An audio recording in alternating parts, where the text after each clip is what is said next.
Do you want me to post it on Twitter? Oh, we're live. Yeah, we're live. I mean, I suppose. I mean, but yeah. I mean, not the Hangout link, obviously, but the Yeah, YouTube link. yeah, that's Um. normally what I do. Anyway, good afternoon, everybody. This is Strike Force number 054, and I'm here with the Effeminate Degenerate. And so, if none of you have been catching up, I mean, obviously, people outside the Poor Bastards chat wouldn't know in the slightest bit, but in the Poor Bastards chat, people go talking a little bit about Lauren Southern. I mean, first off, the drama about Shoe on Head and her selection of friends gets brought up, and then Lauren Southern, we weave into Lauren Southern, and then Lauren Southern is a terrorist. And I just seem rather reserved with my words, and I am not totally convinced of that. And so, Effeminate Degenerate makes the case that's Lapis, the effeminate Degenerate, my guest right now. Yeah. She makes the case, and I say, sorry, I'm not convinced. And I guess I should have said it right there in the chat that I'll leave my response for a video or a live stream or something instead of just saying, yeah, I'm not convinced. But that's kind of my fault. But anyway, that's what prompted this idea. And just for the record, Lapis, I do not think that Lauren Southern is that good looking. She looks too similar to Jenna Marbles for my taste. Or maybe But Hannah anyway. Or whoever. Anyway, Lapis, introduce yourself. So, hi, I'm Lapis. I'm the Effeminate Degenerate. I am basically everything the internet loves to hate. I am a socialist, intersectional feminist, and I believe that we need to move towards a more equal society, and that we still have a lot of work to do. And I think that people like Lauren Southern are terrible because they take causes that. Hold on a second. We'll get into Lauren Southern in a little bit. I just wanted you to introduce just yourself, was all. Yeah. So anyway, this during this whole stream, we shall be opening up with talking about Lauren Southern and how whether or not she is actually a terrorist, and probably just go talking about her in general, and that'll probably weave us on to talking a little bit about immigration. Don't know how much that will be, and international foreign politics just in general.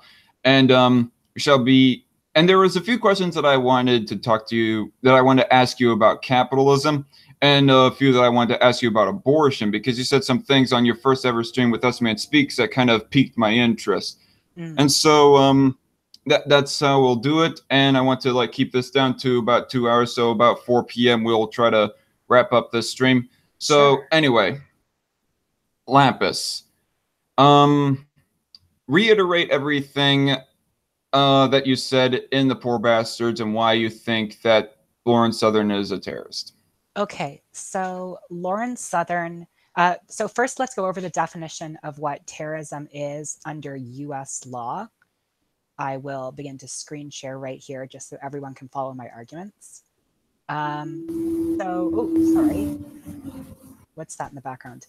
Anyway, the term terrorism means premeditated, politically motivated violence perpetrated against non-combatant targets by subnational groups or clandestine agents. So first, let's get the premeditated thing out of the way. We can clearly see Lauren Southern in this video. Hear me, everyone? I'll turn the subtitles on.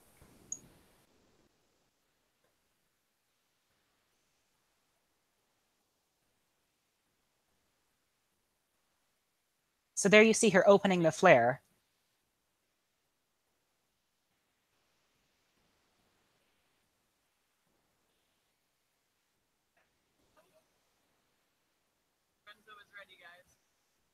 So she's kind of running with a bunch of guys here. She's in charge. You'll see her giving orders throughout this video.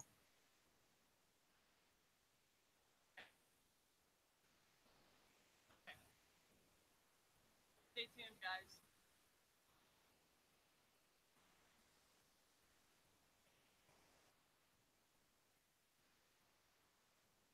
I'm on live stream. Do you want to say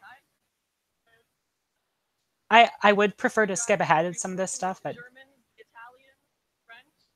Who else? but unfortunately, Get the Austrians. I don't want to go over, you know, We've got around 700 viewers now. You can't hear that background noise, can you? which background noise? I got the fan on right now. The Oh. AC is not kicking hard enough on Not my really. apartment. You can't really hear it? No, Okay. not really.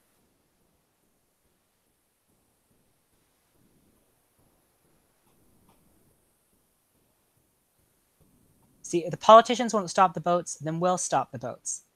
So there we have a premeditated action, right? We're going to stop the boats.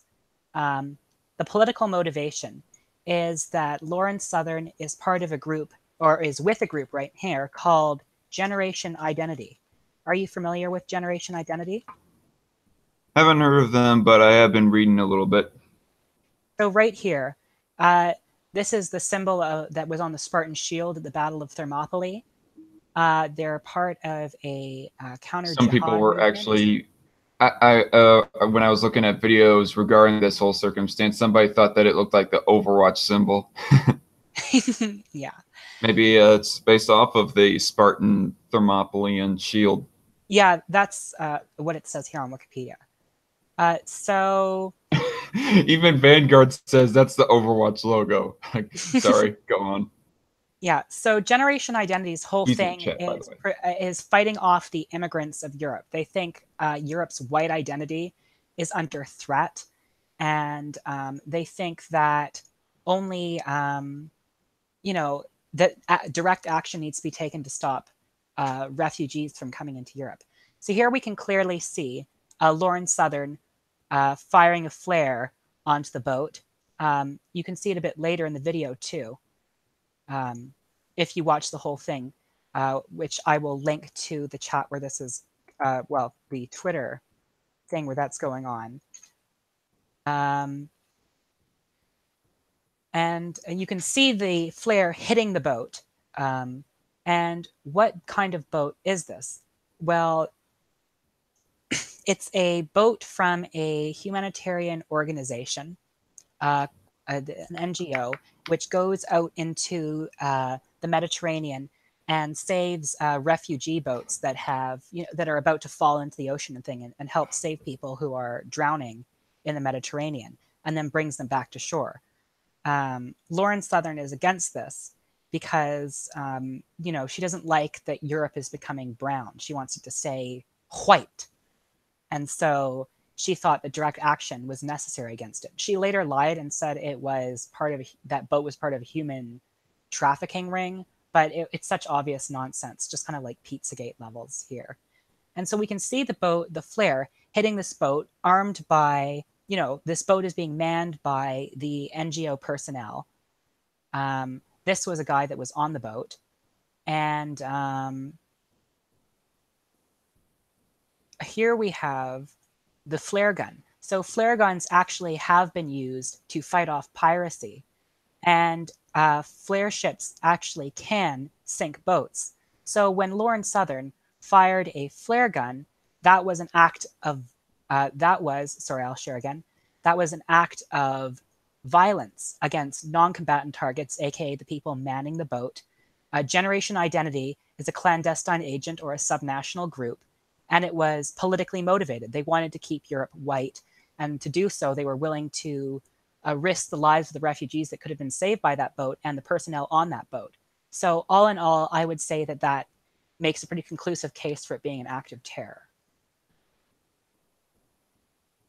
Is that it? Yeah. Okay, that's all you have to say. Like, you don't have any other examples of Lauren Southern committing terroristic acts? I think that it was such a big media fiasco that she hasn't done anything like it since. Okay. So when I first watched the video, actually, I wasn't really watching it. I was more listening to it, because what I like to do a lot of the time, I get more of my news from the internet instead of the radio, because morning radio programs I cannot stand here in my area.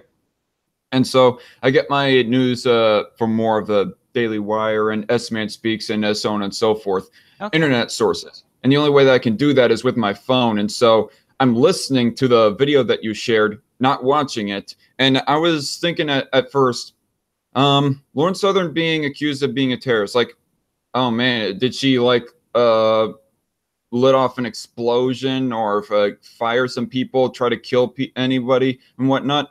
And by the end of the video, when I was through listening to it, I was thinking to myself, wait, what? It just sounded like a protest is pretty much all that it did. I mean, maybe she was intervening in the route of the boat.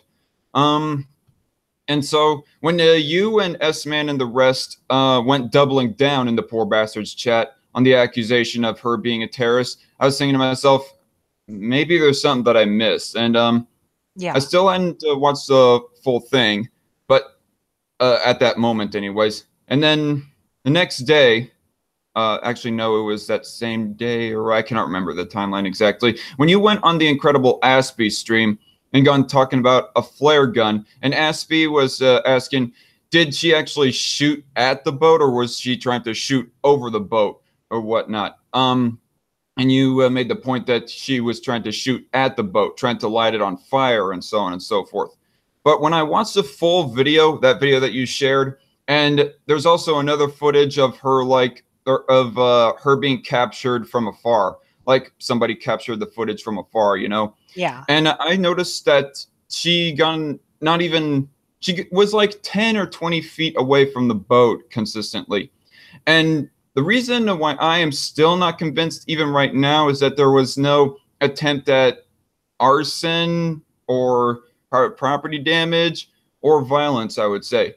I mean, it seems like she was just using the flare to help light up her sign that she was trying to use for her protesting.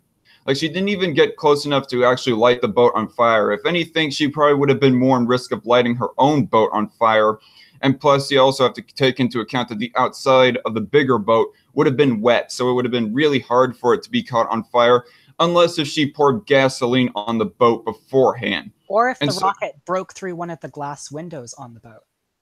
With the what? The flare gun, the flare had broken through one of the glass windows on the boat and hit the inside. Well, she did not throw the flare or anything. She just kept it held in her hand as she was circling around the boat. I mean, this doesn't. The only time that she threw it, the only time that she, what? Like, it's pretty clear that the flare hit the top of the boat right there. Hit the top of the boat. Right there, you can see it. It looks. There is her lighting another flare. There's a flare hitting another one. That looks like a boat light. Not really. Not really? Yeah. I mean, on the video, there's absolutely no boat light. The only thing that's lit up in the whole video is the flare and the police siren on the boat. It's pretty clear when you see the flare hitting the boat that she has committed an act of terror. Like, you don't actually see the flare hitting the boat on video. She chose to show of the video far away. She chose to show a bit of the video where she just has the flare in hand near the boat. But as clear from that picture and from her later being arrested by the Italian Coastal Guard, she did actually throw the flare at the boat. You know of where the full footage is? Of the flare hitting the boat? Of the distance video. Of the distance video. I actually haven't been able to find the distance video. The only video I've been able to find is, one, Lauren Southern's response to the controversy, where she just shows her holding the flare. Two, this video, where it's pretty clear that she's the one giving the orders to this whole operation. And she's desperate to stop the bear. We see this flare in her hand, then it goes somewhere. Doesn't really look like it burned out. So it had to have been thrown. Somehow it had to have been gotten rid of. And I found the photograph of. Well, she did throw the flare in the water. Like where? Well, when she was done with it, you could hear like a splash as she just threw the flare in the water. Hmm. When she was done with it. I mean, Yeah, that's I what watched I the heard in video the and I didn't hear a original footage. splash. I mean, it's possible, but like, there's all sorts of things that could have been a splash, as opposed to just the flare. When we already have like photographic evidence of it hitting the boat, we have, you know, Photographic evidence of it hitting the boat. I mean, I just showed you like that picture over and over again of it hitting the boat. you showed me a picture of a light on top of the boat. Did not see anything of a projectile being midair or anything like that. Yeah, let's see. Projectile being midair. I couldn't find one. I wouldn't say that that was the light of the boat, but like, honestly, from the angle of that picture, it is kind of hard to tell whether it is the light of the boat or whether it's the flare hitting the boat. I would say that it's the flare hitting the boat because it's the same. The light is the exact same color as the flare, which I don't think would be likely on an emergency boat. Like on the boat's emergency warning. See, look, the lights are both the same color and have a similar sort of effect. Whereas the lights in the background here are more white. You'd imagine that the alert for this boat would also be white, as opposed to this kind of orange Or it could thing be with like green a red glow. or it could be like a red alert, like when some boats when they'll sound off red alert, they'll have like red flashing lights or something. I mean, I don't know. Well, It seems kind of, it almost seems ambiguous, honestly. I mean, since we cannot find any footage of the flare flying midair towards the boat. yeah. I mean, I guess my biggest problem is I was not really convinced, and people were acting all like it was objective that she definitely is a terrorist. I mean, I'm mean, still not. you're still not convinced by the evidence presented. You think that there should be like a reasonable amount of guilt or something, like reasonable doubt. You kind of like cut out there. Is it just me that cut out, or did I cut out? Let's see if I.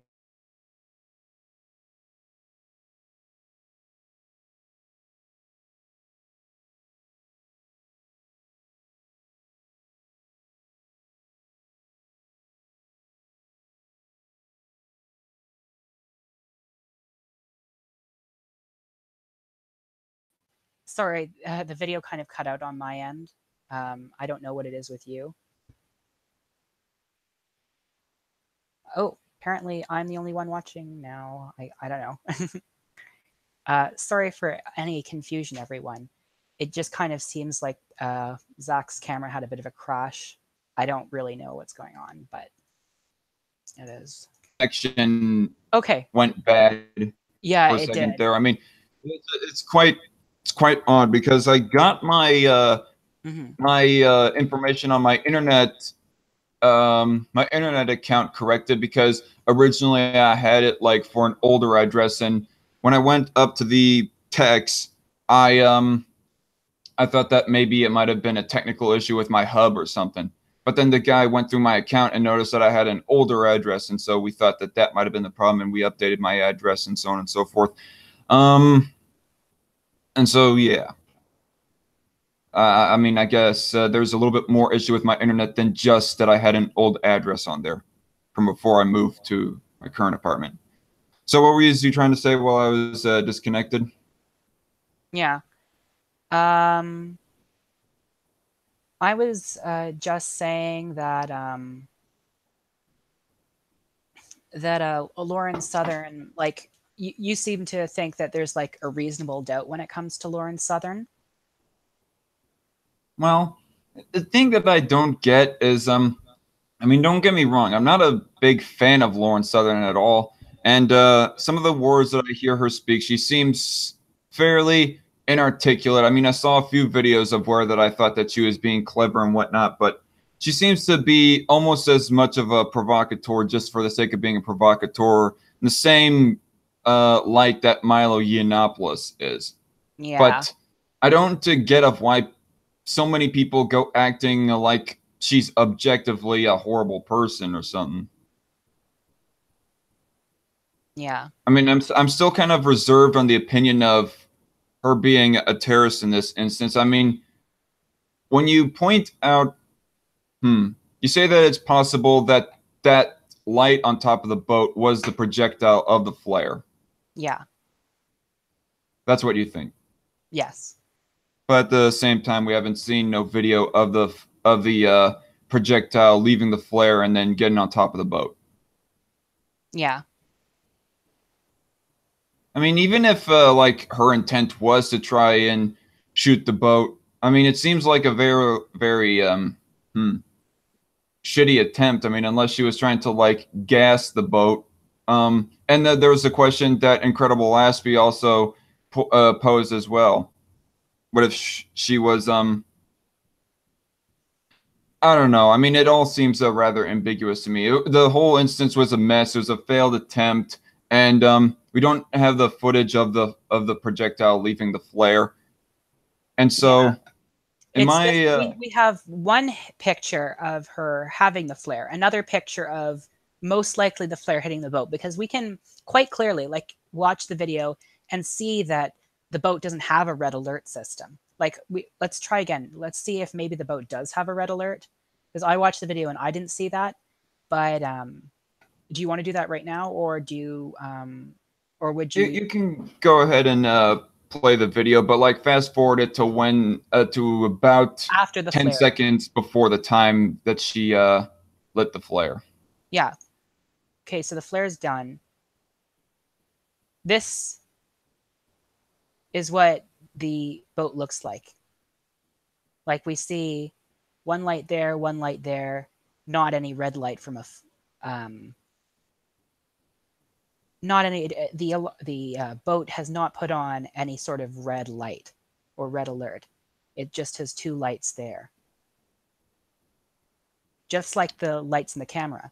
However, when we look at the photo here, we can see that, yeah, just as it was before, all the lights in the background are white, but the red light here is the same color as a flare.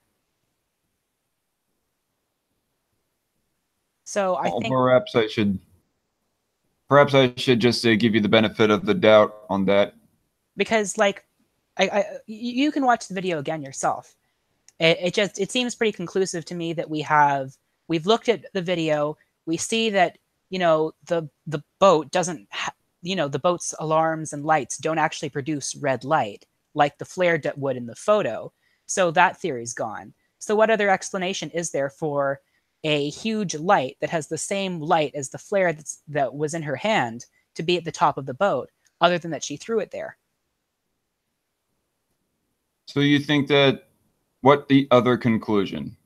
I mean, either she's what? I'm not like I'm trying to think of another. Oh, sorry. Go ahead. I didn't know that you were going to keep talking. Like the other conclusions could be either that she was lying about her intent and really she did intend to like burn down the boat, if not so lazily, or her intent was not to burn down the boat and it was just a stupid accident and she wasn't watching her aim. Yeah. Although we would be able to tell in the video if she had said, "Oh, damn, I didn't mean to do that. I hope they're okay." But if we watch the video, we don't see that reaction. We said, "Yeah, we're driving the boat back. We're winning." And we hear her chanting. Well, she seems indifferent to the flare. I mean, the fact that she is saying, "Hooray, we are turning the boat around," that's like, I mean, of course you would be happy about that because the whole purpose of her is to drive back the boat, not to completely sink it. Yeah. With a little dingy that she was on. Her stated purpose is to do that. However, when the flare, or if the flare hits the boat, as we can't really seem to have any other explanation for the red light being at the top of the boat, you'd think that if I was someone and I was trying to like say it was an oil tanker and I was a Greenpeace activist and I had thrown a flare to like, no, you know, we're sending an alert to you, a back off oil tanker, and it had accidentally hit the boat with, you know, innocent crew members, I'd be like, oh crap, let's go help them. We don't hear that from Lauren Southern on the video. We kind of just hear more anti-immigrant chanting and yeah, the boat's turning around and the Italian Coast Guard comes up. Maybe because she was thinking it, oh yeah, it only hit the top. It's not going to stay lit for so long. Doesn't seem like flammable, like anything is igniting on top of the boat or anything. Yeah, but you'd at least think a tiny bit of a reaction would have been warranted. I mean, this is like, it's still someone else's property at any rate. There is evidence to say that she is rather indifferent to the people on there. But indifference towards the people does not necessarily say, yeah, definite terrorism. Yeah, I can't think of any, like, either Lauren Southern, the best explanation is that Lauren Southern is an extremely callous person when it comes to the lives of others. Perhaps. And I mean, I don't know the full extent of her beliefs, which, do you want to, like, get down to that? Like, what was you about to say? About Lauren Southern? Yeah, you said callous person, and I kind of interjected there. Yeah. That's the best explanation. The worst, like, is the one I'm taking because it seems to be the most clear from the video footage, from the photographs, from the evidence that, yeah, flare guns can sink ships. Lauren Southern is known for being a bit of a spin doctor. Like, do you remember her video where she was filming, like, Antifa? And she said, this is what anti-Trump is. And she intercut of footage from the actual anti-Trump protests that day, and then switched back to the Antifa crowd. Well, in the video it said raw, so that there hadn't been any edits, even though it's very clearly obvious from the video that Rebel Media posted that there are edits taking place. So for the record, Antifa is pretty anti-Trump. Oh yeah, well, they're anti-capitalism, like they're anti the system. Like we have footage from Antifa protesting at Obama's inauguration as well, shouting "total freedom, we don't need him." And so it's kind of a dishonest statement to say this is anti-Trump, because there's all sorts of people who oppose Trump, from like moderate conservatives to conservatives like you probably, who are more libertarian inclined, who don't necessarily like what he's, you know, some of his hawkish foreign policy, you know, his intervention in the economy, like all that sort of thing. Like there's a huge breadth of why you dislike Trump aside from just being Antifa. Right. I mean, back to what Lauren Southern did with the edit, saying that this is the face of the anti-Trump movement. Like, I mean, it's quite obvious that Antifa and the regular common American progressive who just hates Trump are not exactly in the same boat. But when it comes to anti-Trump sentiment, they are like in the same field, roughly in the same field, I would say. But don't you think it's a bit dishonest to title the video raw when you're adding edited footage, just as you make a comment about someone being anti-Trump? Yes, I'll say so. I mean, if you want to say raw, then that would mean that her video would have ended up being at least 20 minutes, if not an hour long or something like that. Yeah, which is why... I mean, I only presume that it was like 8 to 10 minutes. It wasn't that long. It wasn't long enough to be, you know, that it would be clear that it was a raw video. And it's just, it's a dishonest... I thought it was a very dishonest technique to try to, like, smear people who are against Trump, like, in general, because there's so many people who are against Trump. And I didn't think it was a fair journalistic technique. But and that's just, like, one of Lauren Southern's, like, she works for a very dishonest news organization, Rebel Media. She doesn't anymore. Yes, she did actually quit, I think, like 2 or 3 months afterwards. Including Gavin McInnes, and in fact, there was that whole bit of drama of how that Rebel Media was falling apart and so on and so forth, if you recall correctly. Oh yeah, I seem to. Why did they leave again? I can't remember. I cannot remember exactly. I did not look much into that because overall, I didn't really care about Rebel Media. I mean, I thought that Gavin was kind of witty and clever, and he got a chuckle out of me whenever I occasionally watch his videos, but I was never subscribed to them and gone reliant on them for news and information and so on. Mm-hmm. So, but I want to like address the Lonely Wolf in the chat. Zach, your thoughts on the royal wedding? I'm dying to know. No comment. Don't know anything. I mean, if you're still in the chat there, Lonely Wolf. But yeah. anyway, sorry. I'd assume, like, as you're a libertarian, you wouldn't necessarily be and American, like, you wouldn't necessarily be the biggest fan of royals. Well, can still respect, still have a certain respect for an individual and the fact that they're getting married. Yeah, well, I don't hate that they're getting married.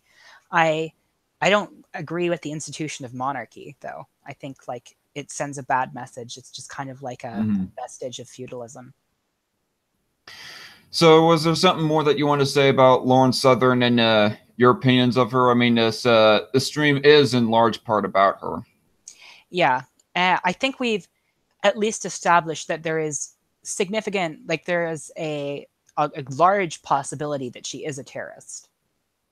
I would say that it's plausible, but I wouldn't say that it's objective, as both you and S-Man were kind of acting about it in the chat. Well, yeah, it would be convenient. It would be better if we had footage of the flare hitting the boat, because then we could at least conclude that this was intentional or not. But I think, like, her reactions to it, like, even like a bit of surprise at hitting the boat, like I don't know, like, I'd expect something if you threw a flare and it hit a boat with people on it, and she didn't really seem to react, and she just kept chanting. Her personality just seems to be overall a bit of a hard ass anyways. It could be that she yeah, I don't know, that is such a weird thing. She just was like, she wants to be like the tough girl, but also like the pretty girl. I don't know. Like, it seems like that's a lot of, I guess like, that's why that she has a whole lot of fans, is that she's tough with a pretty face. Yeah, well, I also think she says a lot of things that people like to hear. She says a lot of very popular thoughts. And so that's why she has a big audience, despite it not necessarily not being warranted.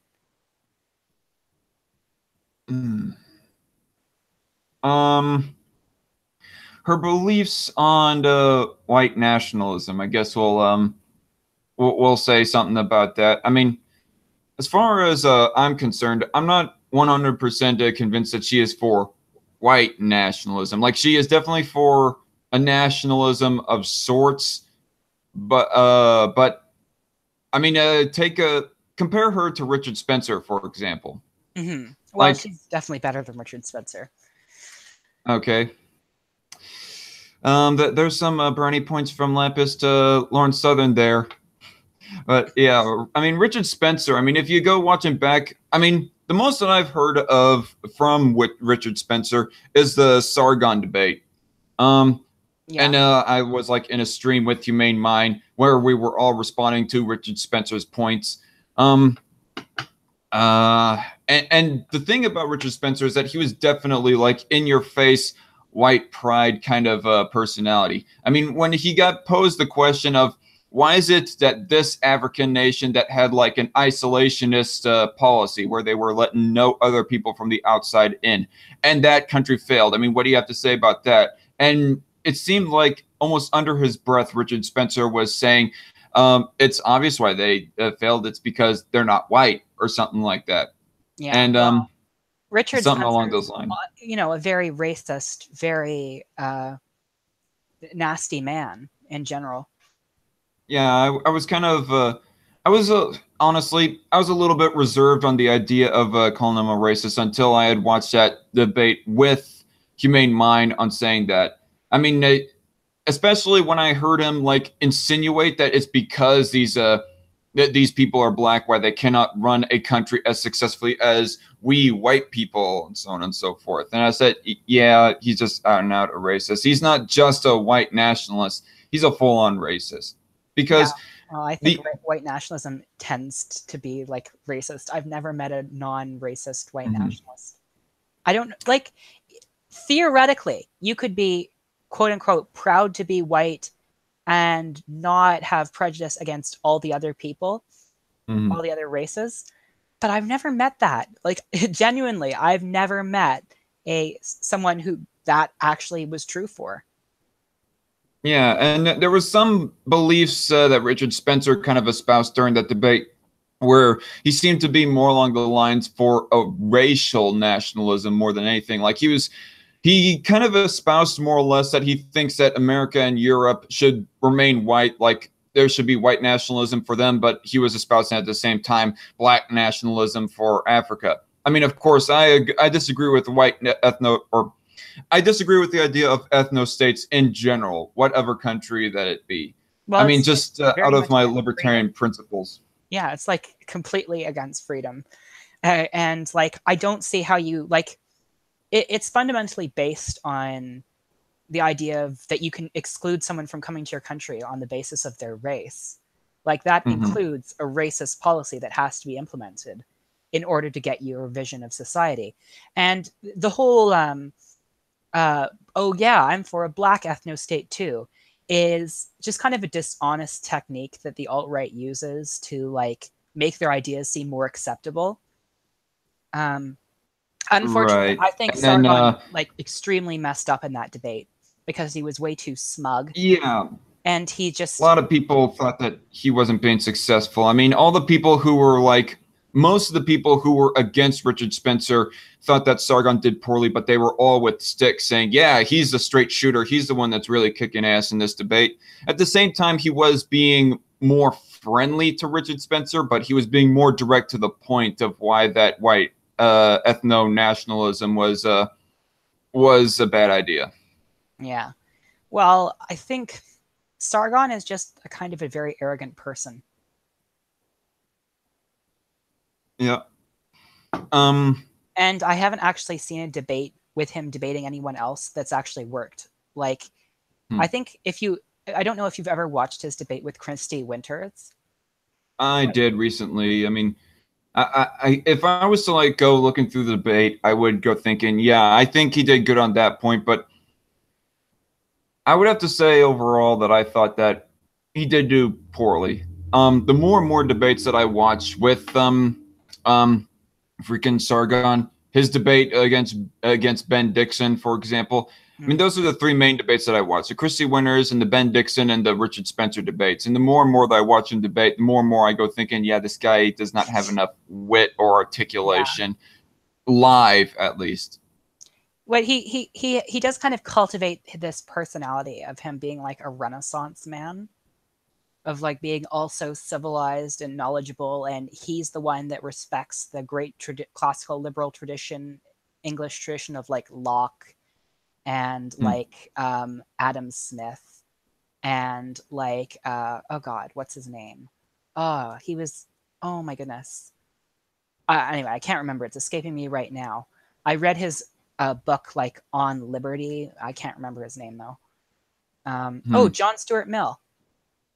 Yeah, he kind of like presents himself as the heir to that tradition, but like he's not smart enough for it actually to work, and it just kind of comes off as him being like a pretentious buffoon. Hmm. Yeah, I mean, he does kind of put himself on a pedestal, and so do a lot of other people. Yeah, Getting back to what we were saying about Richard Spencer, you pointed out that that's kind of a dishonest tactic that white nationalists use, where yeah, they say, "Yeah, I'm for black nationalism or just racial nationalism overall, like black nationalism for Africa, white nationalism for Europe and the Americas." yeah. And I would say, yeah, I mean, Richard Spencer kind of exposed himself that that was just a cover up. The very moment that he said that the reason why African nations fail is because they have black people, they cannot run a country for the life of them. Yeah. You know, although like you have to wonder, like being the face of the alt right would kind of already expose you for your racism. I think he was just a bit Hmm. more blatant there, and that I guess is like there was some good that came out of the debate with Sargon, because like I think it helped some people see that that Richard Spencer was more of a racist than they had before. But unfortunately, I think for people who are already sympathetic to alt-right ideals, it made it look like the quote-unquote skeptics had no rebuttal to race realism. I mean, there's another channel called Kronos. I do not know if you ever heard of him. I think he's about to reach like 20,000 subscribers or something like that. But Kronos is he claims to be a classical liberal / libertarian, but he seems to have a whole lot of alt-right sympathies. Like he was just milking that debate to make like little debate highlights of the whole stream. And of course, other live streams of Andy Worski live as well, saying J.F. Garrity, Pones, Jeff Holiday, or Richard Spencer, GTFO's Sargon of Akkad, and so on and so forth. I mean, that kind of did suffer a blow to a whole lot of sides. Like, it transformed the YouTube politics, the politics of YouTube. Yeah. I mean, on the one hand, you had Richard Spencer being exposed more as a racist to those who were like kind of just giving him the benefit of the doubt. I mean, I guess I kind of put myself in that camp. Like I was just giving Spencer the benefit of the doubt. I mean, there was a lot that I disagreed with him on. Don't get me wrong. I mean, especially it seemed like he was insinuating in his speech on Trump that black people can't be conservatives or something like that. But anyway, I'm going off on a tangent. That debate, though, the Andy Worski, Spencer versus Sargon versus Styx debate, it gave Styx more fans in general, alt-righters and anti-alt-righters alike, because Styx was coming off as respectful to both sides. And it made Sargon at the same time look a little bit more of a fool to like everybody, especially the alt-right. But at the same time, I think that this debate also made the social justice warrior types just a little bit more sympathetic to him, because he was all like, oh yeah, you gone against our devil, that being Richard Spencer, so I'll give you a little bit of brownie points for that, Sargon, even though you go against my feminism, so on. Well, as one of the social justice warrior types, I kind of like thought that like it was like the fall of Sargon, because well, he's about to hit 800,000 subscribers, so he's not falling quite yet. Yeah, well, I mean, there's having a lot of subscribers, and then there's being well regarded by most people, right? Like Paul Joseph Watson has a lot of subscribers, but he's kind of like a joke. Same with Alex Jones. The same kind of goes with the Young Turks as well. Oh yeah, them too. Like, subscribers does not always equal like good or true. And I think Sargon of Akkad also, like, since then he's begun to get more and more stupid, like with his whole nonsense about liberalistism. Yeah, I mean, why does he have to like make a different term for his agenda? I mean, why not just classify it as liberalism, like the classical term of liberalism? I mean, the thing, I'm gonna have to like have a stream with Cult of Ham on this about the term of liberalism, because he and Humane were going back and forth on that constantly, and democracy, the term of democracy as well. Yeah, I mean, when Humane Mind was still in the Poor Bastards chat, but he's out. It's a term of liberalism. It seems that nowadays people have associated liberalism to be left-leaning progressivism, like higher minimum wage, free college, and free healthcare, and so on and so forth. When really, the way, I mean, especially ever since the Sargon debate, the Sargon versus Spencer debate, I mean, it seems, I mean, I have a little bit more of an ease of mind of the term of liberal, because it seems that liberalism, especially in its classical sense, just means individuality and keeping an open mind. Liberty. Yeah. Sorry? Classical liberalism, depending on where you lean, can either be more like modern libertarianism, or can be seen as kind of like a libertarian socialism. It's sometimes turned into. Like Adam Smith was big on criticizing, you know, the wealthy. Although he wanted to free society, he did warn society against falling under the sway of those whose like infernal doctrine is to just more for themselves and less for everyone else. So like there is a libertarian socialism bit in classical liberalism, and there's also a libertarian bit. You know, the I read On Liberty because I saw, I was like, okay, this is the root of all the arguments that modern day skeptics have about free speech and where we draw the line, right? I find it quite odd that Cult of Ham said in the chat that he even considers conservatives to be liberals to a certain extent. And you know, with all the stuff that Cult of Ham just goes saying about liberalism in general, in the term of liberal, that would really piss off Sahil, the progressive voice, because every time that anybody utters that Dave Rubin is a liberal, he just gets so pissy about that and says, hey, if you go thinking in the least bit that he's a liberal, you're wrong. But by Cult of Ham's definition of liberal, Dave Rubin still would be a liberal.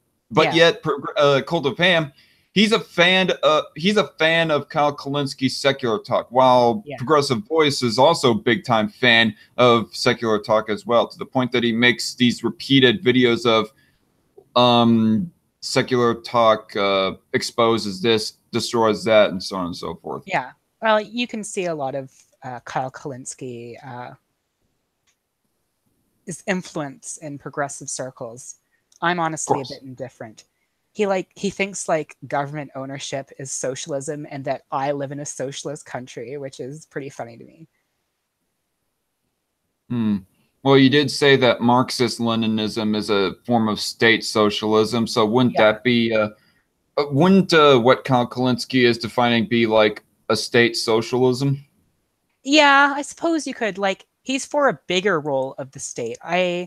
You could probably classify him as a light form of socialism, but he has no understanding of like he doesn't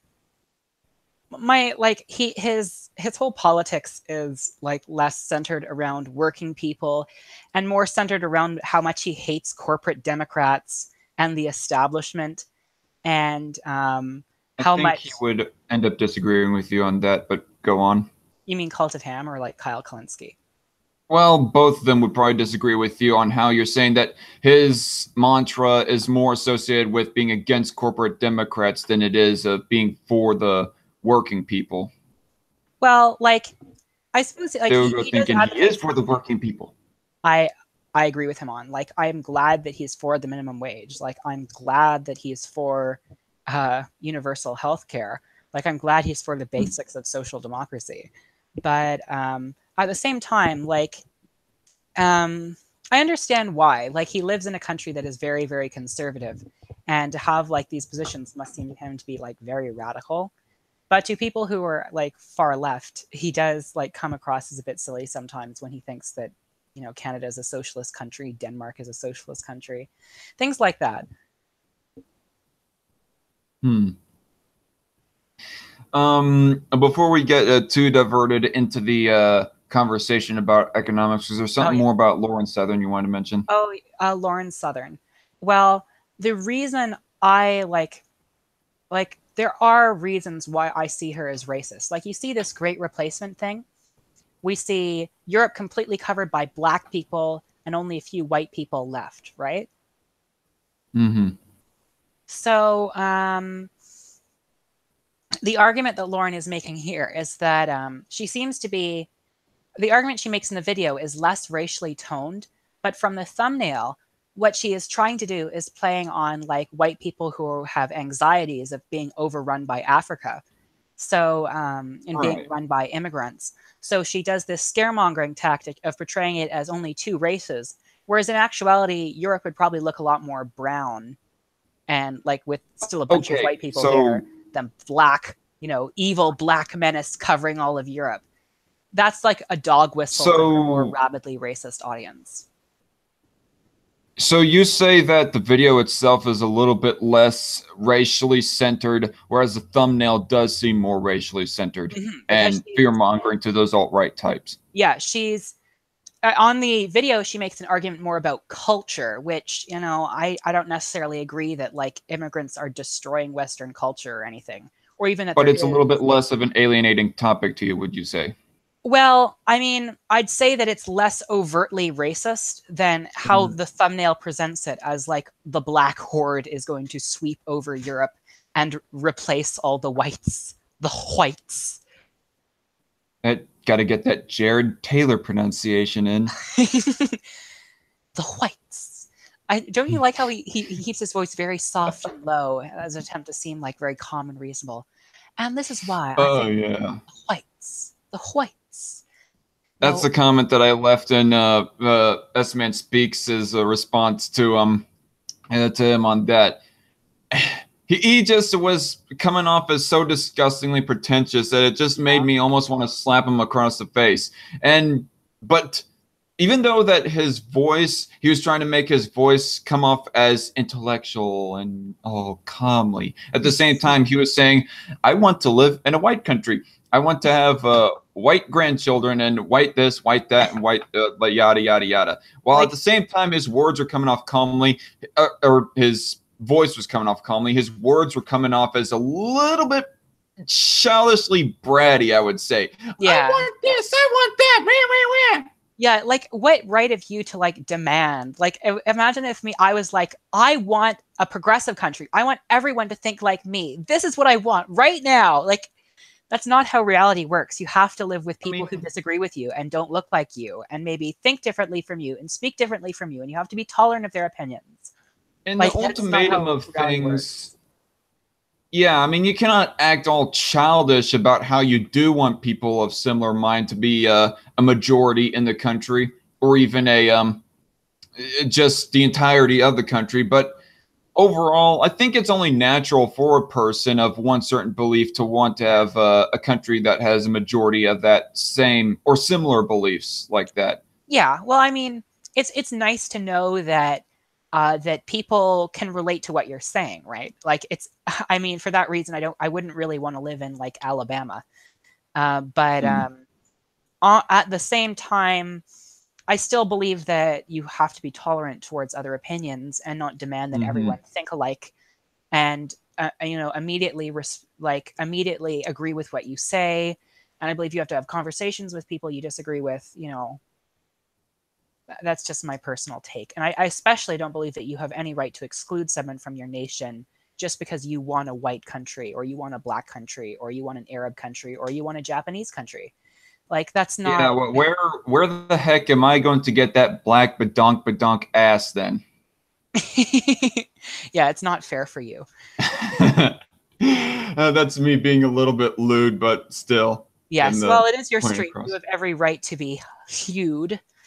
If you wish, but was it back to Lauren Southern again as we keep on going off on these tangents. And this is relating to Sahil, the progressive voice, as well. I found it kind of ridiculous the way that he was framing his video.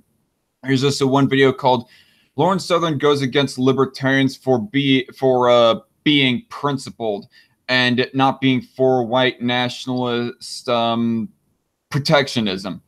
And the way that he framed that video, he was making it out like if Lauren Southern was like legally against the idea of whites being a suppressed underclass or whatever. I mean, if like say the market, for example, was just to naturally weave towards that white people get denied service by a black gay person, for example, like if she wants to legally prevent that from happening. And the way he was framing it, he was just overall framing her to be a white nationalist, a bit of a racist as well. But then he goes later playing the clip that he's referencing to, and I did not get that implication at all from Lauren. I mean, maybe there's some other clip of her having some kind of alt-right sympathies, but overall, I just found it rather goofy the way that Progressive Voice was framing that video. Well, I mean, she's obviously like Generation Identity is pretty much the European equivalent to the alt-right. Yeah, I mean, Generation Identity, they do seem to have that white identitarian politics and borderlining racist beliefs as well. But just, I mean, when I go reading about them, I was thinking to myself, just because that Lauren Southern might associate with these people doesn't mean that she full on agrees with them. And I'm thinking to myself, if somebody's going to say that she's racist for associating with these people, guilt by association fallacy. I'm not buying it. Yeah, although she seems to be in them, at least in the videos I've seen. She seems to be a member and promote them, which, you know, you can have friends with views you disagree with, but you don't have to promote the views that you disagree with if you disagree with them. Like, that's my take on it. I think the way that she was trying to do this was that she was trying to push a group that is looking for the similar ends that she wanted, and that is for a certain type of cultural nationalism. Although, like with the video thumbnail and with like just kind of like remarks that video you showed earlier. Yeah, like the one we showed earlier. Like, there are hints that she has a more racist undertone, but Lauren Southern is a pretty cunning woman, like in the way she portrays herself. And I actually, in regards to our terrorist argument, I think that's probably the best argument that you have, as well as a good one that I have, is that attacking that terrorist ship is extremely bad optics for Lauren. Like, attacking that refugee boat is extremely bad optics for Lauren. And and that would probably be like the reason she may not have hit the flare. That is the best argument I see you having in regards to the terrorist boat. However, like, maybe she thought think it's that she would definitely get bad caught. optics. Yeah. But my only thought is that it seems too ambiguous for me personally. I mean, if somebody else wants to call him a terrorist, I guess I'll just give him the benefit of the doubt. But don't anybody get mad at me for kind of for having the opinion that it's too ambiguous for me to like concretely say that yes, she is a terrorist. Yeah. Well, I would appreciate it if anyone in the chat, or just anyone who ever watches this, could find. There's not a whole lot of activity. The complete video of it from the. You know, I don't know where that video that was filming both of the boats from a bit of a distance was captured, but if that video could be found, then that would be very helpful. I mean, we even gone talking about that if she did, excuse me, if she did ultimately shoot the boat, like the flare projectile, we see it flying from her stick and then flying to on top of the front of the boat. I mean, I even made the points of posing the question of what if it was an accident or a very stupid mistake. That's the one I doubt. That's like the worst. Like, that's the thing I doubt, though. Like, if the flare hit the boat, that's the explanation I have. Like, that's where I have the very least confidence in your argument, because there would have been some reaction, and there wasn't. So, like she'd have to be like an automaton not to register that her flare had hit the boat. Even if she was the most callous, like, cruel human being on Earth, that's still a boat with a bunch of human beings in it.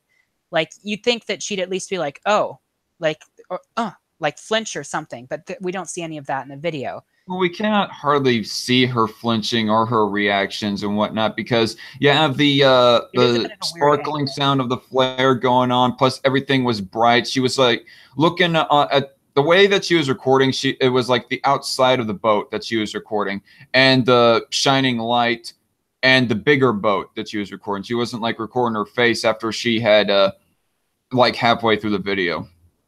Mm-hmm. Yeah, we don't see her face anymore.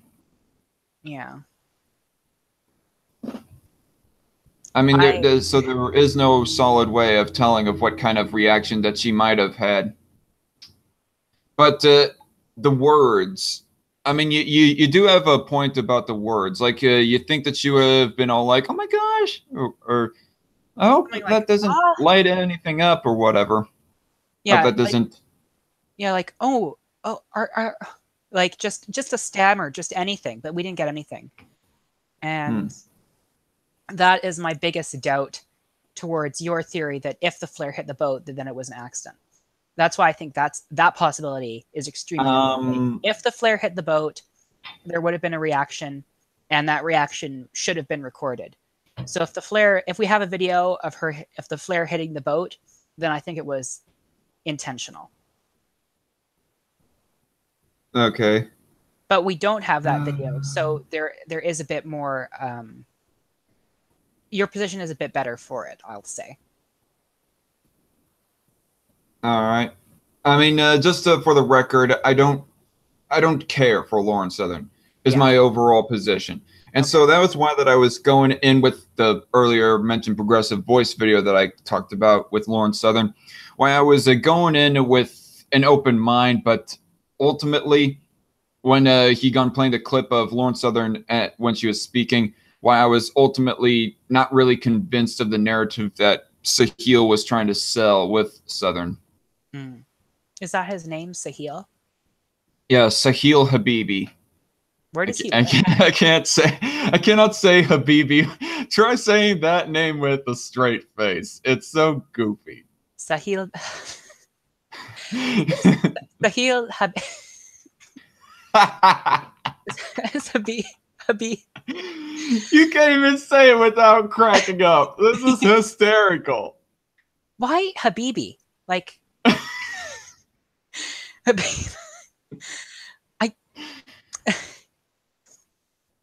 Honestly, it looks like a Vietnamese guy, but the name itself sounds Arabian. So just go wondering out of curiosity if the guy was like a Pakistani. So I don't know. Pakistani, maybe, I guess. I mean, they're more closer to Asia, so maybe that's it as well. Yeah, he could be like Bangladeshi. I don't know. Okay, so I think we've pretty much beat the Lauren Southern terrorist thing to a dead pulp at this point. But yeah, yeah. Ultimately, like you have a better position when it comes to like the boat not being like not having the video of the flare actually hitting the boat. But I think my position is stronger if the flare hit the boat. Okay. And it's a disclaimer again, I don't care about Lauren Southern. Yeah, so. It's just there's like people who are suspicious of her being a terrorist and who call her such have a reason to do so. People who have doubts also do so. It seems like we found kind of a neutral ground here. Eternal Vanguard says in the chat, Pakistan is in Asia, you goon. I know, but sorry, when I said Asia earlier, I meant the Orientals. That's what I meant. It's closer to the Orientals, so like where people do have more of the slanted eyes, you know. But yeah, I mean, so is Israel and Saudi Arabia and all the rest of those countries. Vanguard, and Turkey and Kazakhstan. Turkmenistan. No. Eternal Vanguard says, sounded a lot less mean in my head. Sorry. No, you're fine, Vanguard. I did not think that you were trying to be mean or anything. Yeah. Okay. So, I guess on to economics because, okay. Sure. Explain your position as to why you don't like capitalism and what is your ultimate solution to the problem. Capitalism? I don't like it because it results in huge concentrations of wealth for a very few people and a lot of poverty and suffering for everyone else. I don't like capitalism because I think that the idea that the economy can grow forever is a very dangerous one and is just causing a series of recessions and crises as people try to overheat the economy by deregulating it. I don't like capitalism because I think it's destroying the planet. Like, I think the constant search for new gases and new oils and new natural resources to exploit is dangerous for the environment and, ultimately endangers the species. And I don't like capitalism for philosophical reasons. I think that it's unfair that someone should not own what they produce rather than it being taken for them and people being forced to negotiate and sell themselves and their labor on a market rather than being able to own what they produce and to engage in actual interactions with people and actually have a say in their workplace instead of it being kind of a dictatorship with the CEO at the top dictating to everyone else. And my solution to capitalism is workplace economic democracy or socialism. And I'm kind of like I'm open to experiments about finding alternatives to markets. Right now, the market does seem to be, good for most things, though not for things like education and healthcare. Um, and I'd say Hmm. that a state that supplies education, healthcare, and security, while the people own, you know, democratically own the means of production, like the factories, like the warehouses, like even more kind of like intellectual institutions, like software engineering, like have the coders and the programmers and those who manage them own themselves and direct their workplaces through democracy. I think that's what America and the world needs to move towards. Okay, and first off, I want to like address the whole thing about a concentrated amount of wealth. I Yeah. mean, that seems to be like a meaningless to me, I would say, because I couldn't care less if somebody owns like thousands, if not millions, more of wealth and possession than I do. I mean, But I don't mean to. Oh, sorry, what? go ahead. Like I mean, I don't mean to like for this to come off of a smear, but it seems to be almost like a form of jealousy. It almost seems. mm, I mean, it doesn't mean anything to me because I'm not jealous of what other people have. And you go talking about taking away people's labor, and if you want to use the word take, like you take my labor and I'll take your money, that's like the definition of a trade in this instance.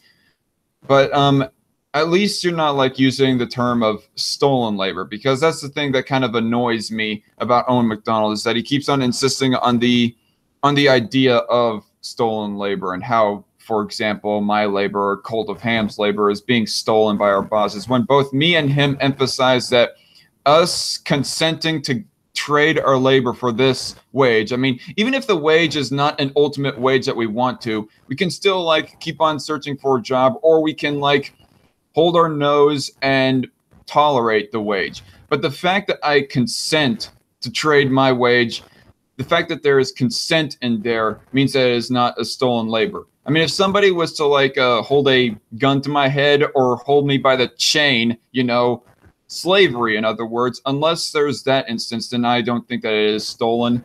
I cannot remember everything else that you mentioned, so I'll just let you go on now. okay. So my problem with economic inequality isn't that like people have more for me and that angers me. Sorry. Yeah, I also want. It You're sorry. You reminded me of what else you said there. And you go mentioning poverty as well.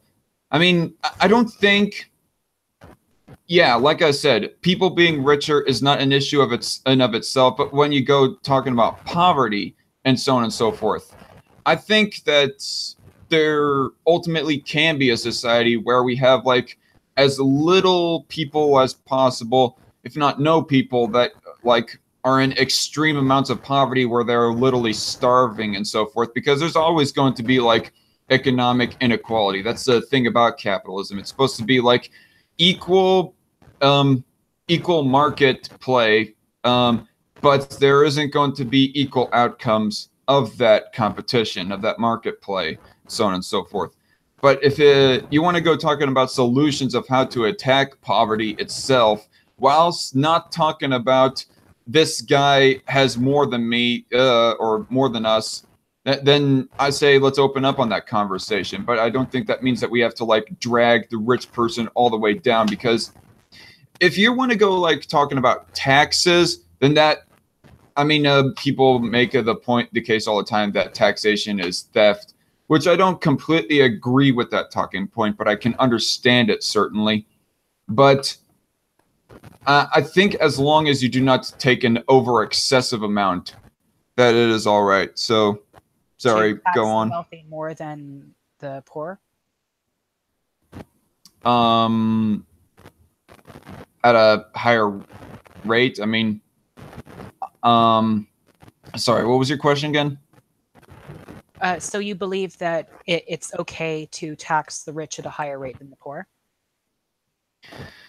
I would say that there are bigger issues. I say yes, but at the same time, I say that it's okay if we add a flat tax as well. I mean, I would like income taxes for everybody to remain as low as possible for everyone.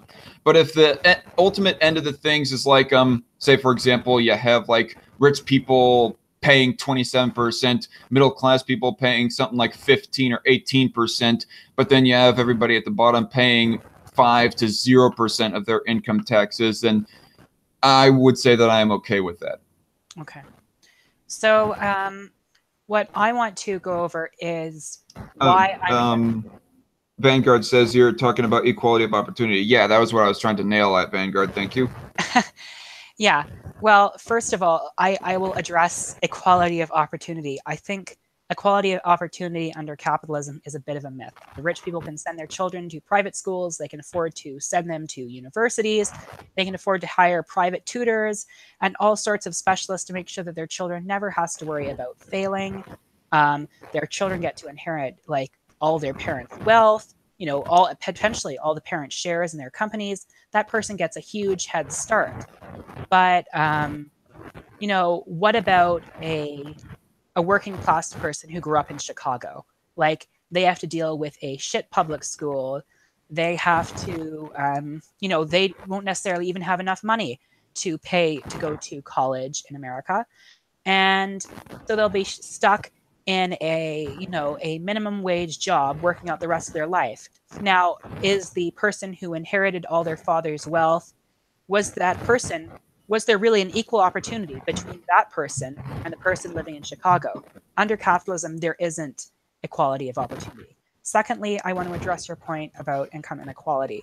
Like, I'm not jealous of rich people. Like, I don't want to be rich. I don't I mean, the only thing I envy about rich people is that they're able to buy all the clothes they want and go to a sushi restaurant every day. That is my one envy of rich people.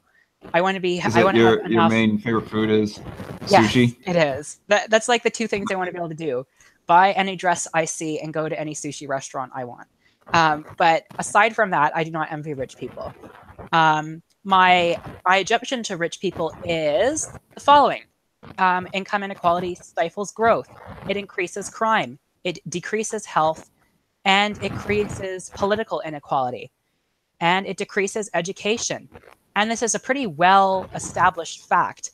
And although there are some positive aspects to income inequality too, weirdly enough, such as that income inequality, you know, income inequality can, for a short term, boost growth in your economy, actually, weirdly enough. But in the long run, it's actually a bad thing. And so that's why I don't like income inequality, is that there's a plethora of research about why income inequality is a very bad thing and actually hurts your economy. And that capitalism creates a lot of income inequality is a point against it. Okay, income inequality generates crime is what you think. I mean, that's me trying to shorten down of what you're saying. I mean, that was a question. Income and wealth inequality generates crime. Is that what you're saying? Lapis? Pardon? Income and wealth inequality generates crime. That's essentially what you just said, was it? Yeah. Okay. You can look at the plethora of research. Like, there's all sorts of studies on the negative effects of income inequality. Like, it's a pretty well-established phenomenon. My thought on the principle there is that the person who is like up at the top and has all this wealth is not morally responsible for the person at the bottom who just turns out to be like an immoral human being and, oh, I have to steal from my neighbor because, yeah, life is shit. Well, I think, like, They are to some degree, though. Like, I think that we are in some way all responsible for each other. I believe that, we have a duty to ensure that all of our fellow human beings have somewhere to sleep and eat and, rest at night, and that everyone deserves a fair chance. And that if they don't You have think those that things, like, you think that everybody is obligated to help each other? yeah. Okay. Should people be legally obligated to help each other? Well, to an extent. Like, obviously, I don't believe that you should sell your house and give it to a bunch of homeless people. But I believe that you should be legally obligated to pay taxes in order to support everyone having a home, everyone having food and water to drink. Okay, well, Being that's obligated to prevent fine. your neighbors from dying.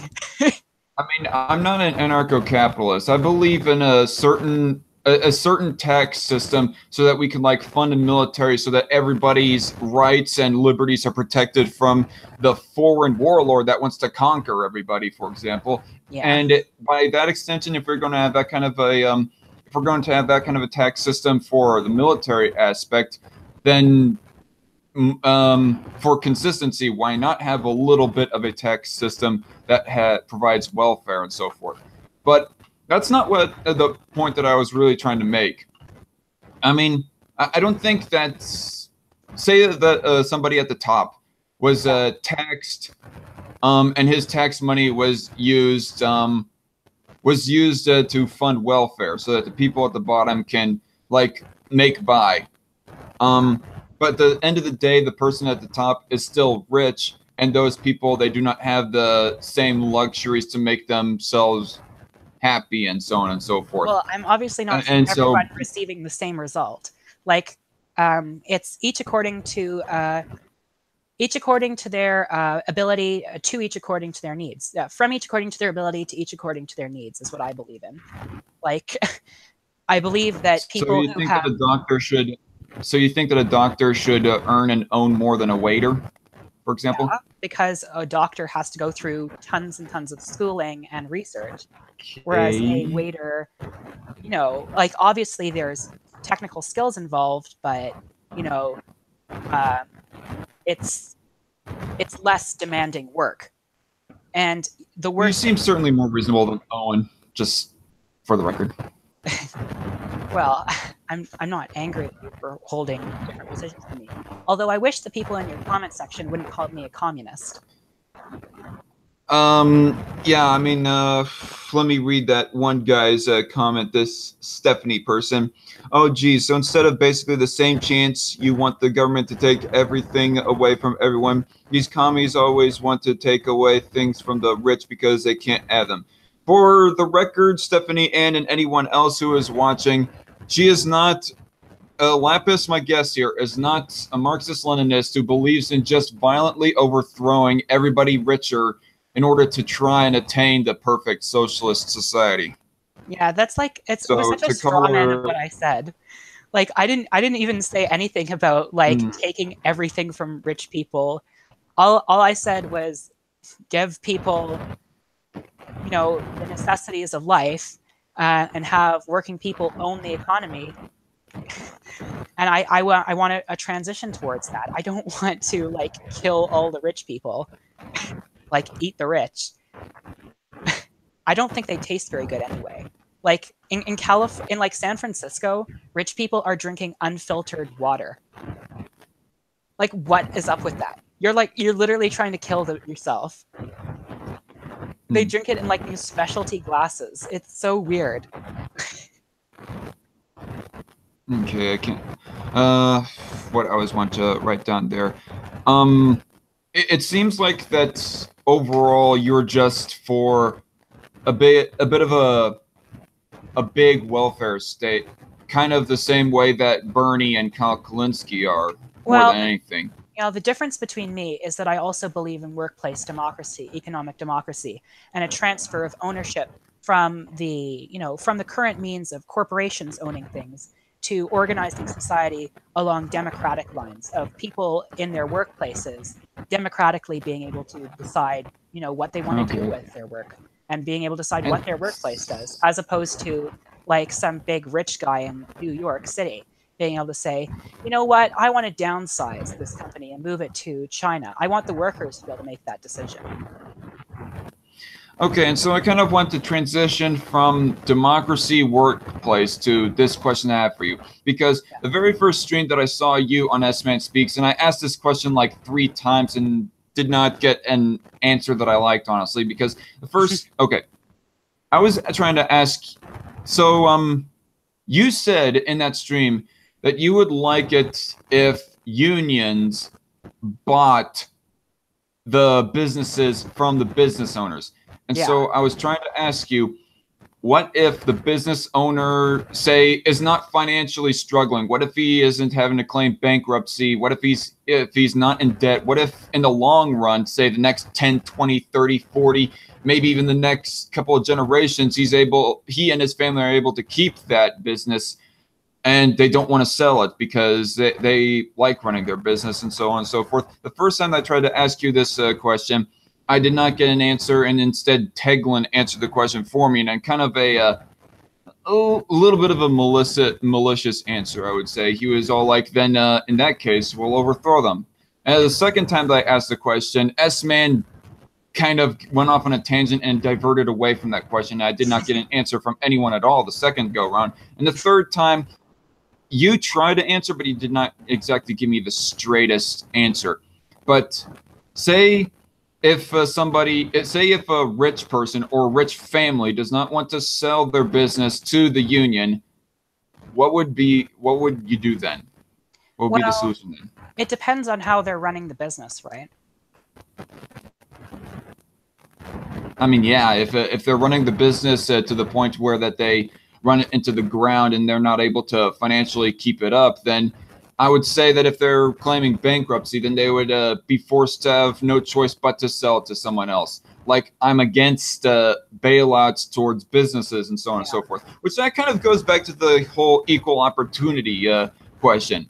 I mean, I think that what equal opportunity is if you have no like legal riggings in the game, no bank bailouts, no business subsidies, and so on and so forth. Like, if your business, oh, go ahead. Sorry. if your business is failing, let it fail. I don't want none of these too big to fail type companies, as I cannot remember who made that quote, but you know what I'm talking about. Yeah. But that did not really answer my question. If the business owner does not want to sell his business to the union, what's the solution then?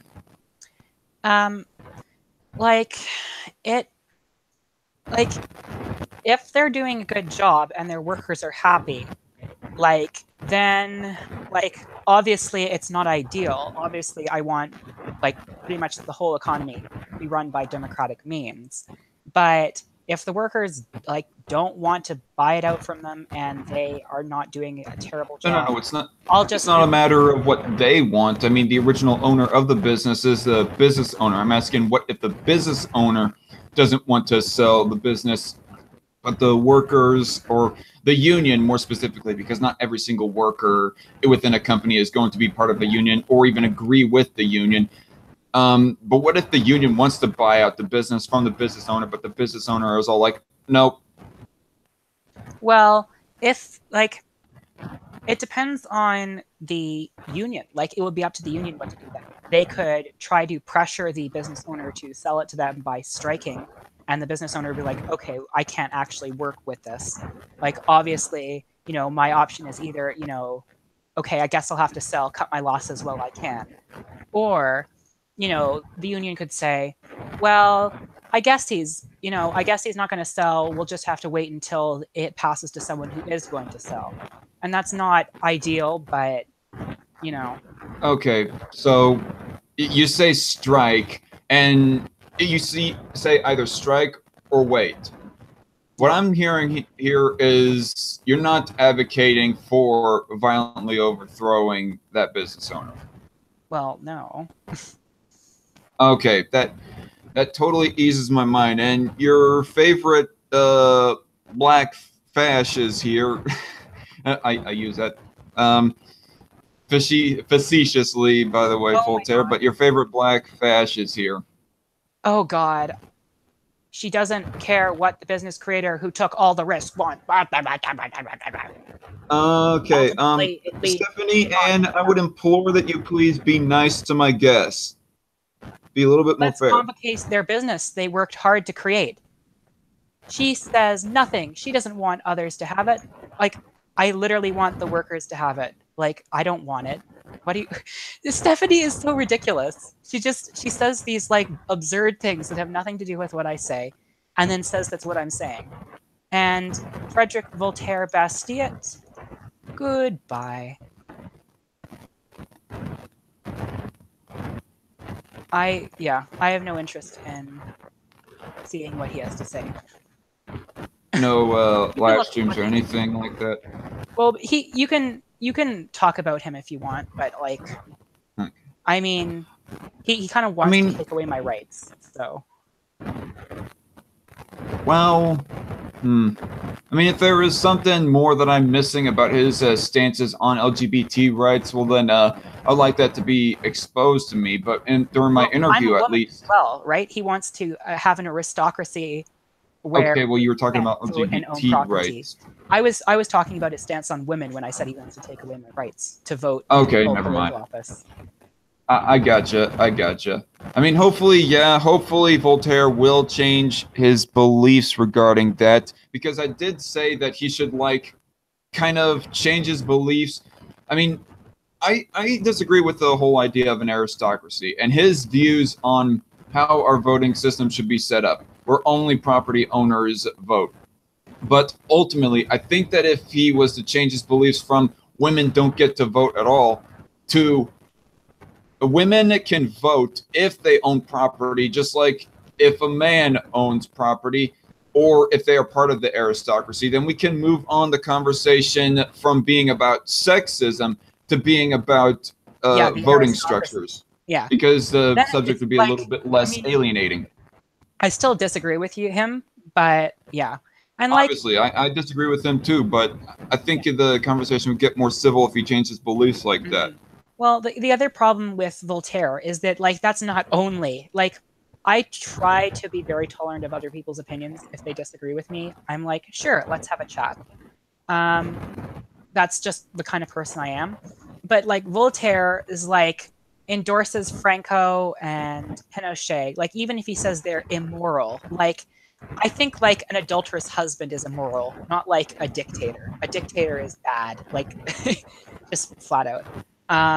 Like, he says that, like, you remember when he was on your stream, he was always talking about how fascism is such an esoteric, very spiritual philosophy. Like, he seems to, like, really like fascism, even if he isn't a fascist. He says things like, the Jews are a subversive influence, or I agree with fascists on the cultural issues. And, you know, and the whole like, that's, like, he is, like, his whole thing with women is only one of many, like, really bad hot takes. And, like, I try to be very tolerant, but, like, it's, like, I have a limit, and, like, Voltaire's my limit. See, or he has reached past your limit. I think the correct terming of it, but anyway, whatever. So, equal opportunity is a myth. You were talking about a person raised rich versus a person raised poor. Yeah. And I don't think that's the that seems to be a little bit of a false dichotomy, because ultimately, say you have two people that start off in the equal same position, or roughly the same position as far as lifestyle goes. But one of them ends up succeeding, becomes this ultra-rich manufacturing guru, while as the other guy, he just, say, for example, becomes an employee of that guru. And he's just working 9 to 5 and living in a regular house with 2 children and a wife, and basically an average Joe life. Wife? What? A white wife?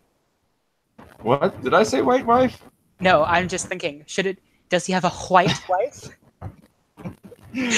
No, I don't know, but anyway, you get my idea. So these people, two people that start off roughly the same, but the one guy, he becomes a tycoon. The other guy just has an average Joe lifestyle, and say the rich guy, he passes on his wealth to the next person. I mean, the idea with capitalism is that a person has a right to transfer his wealth to whoever he wants to. I mean, it's kind of like a birthday present, for example, because sometimes you'll have grandparents giving like money to their kids as a birthday present because they cannot quite nail the type of present that they want. And I look at this, the inheritance of wealth, to be kind of the same thing. A person has a right to do whatever he wants, whatever he gets after taxes, of course, to transfer that or portion of that to his inheriting heir. But so the person starts off with a plus advantage.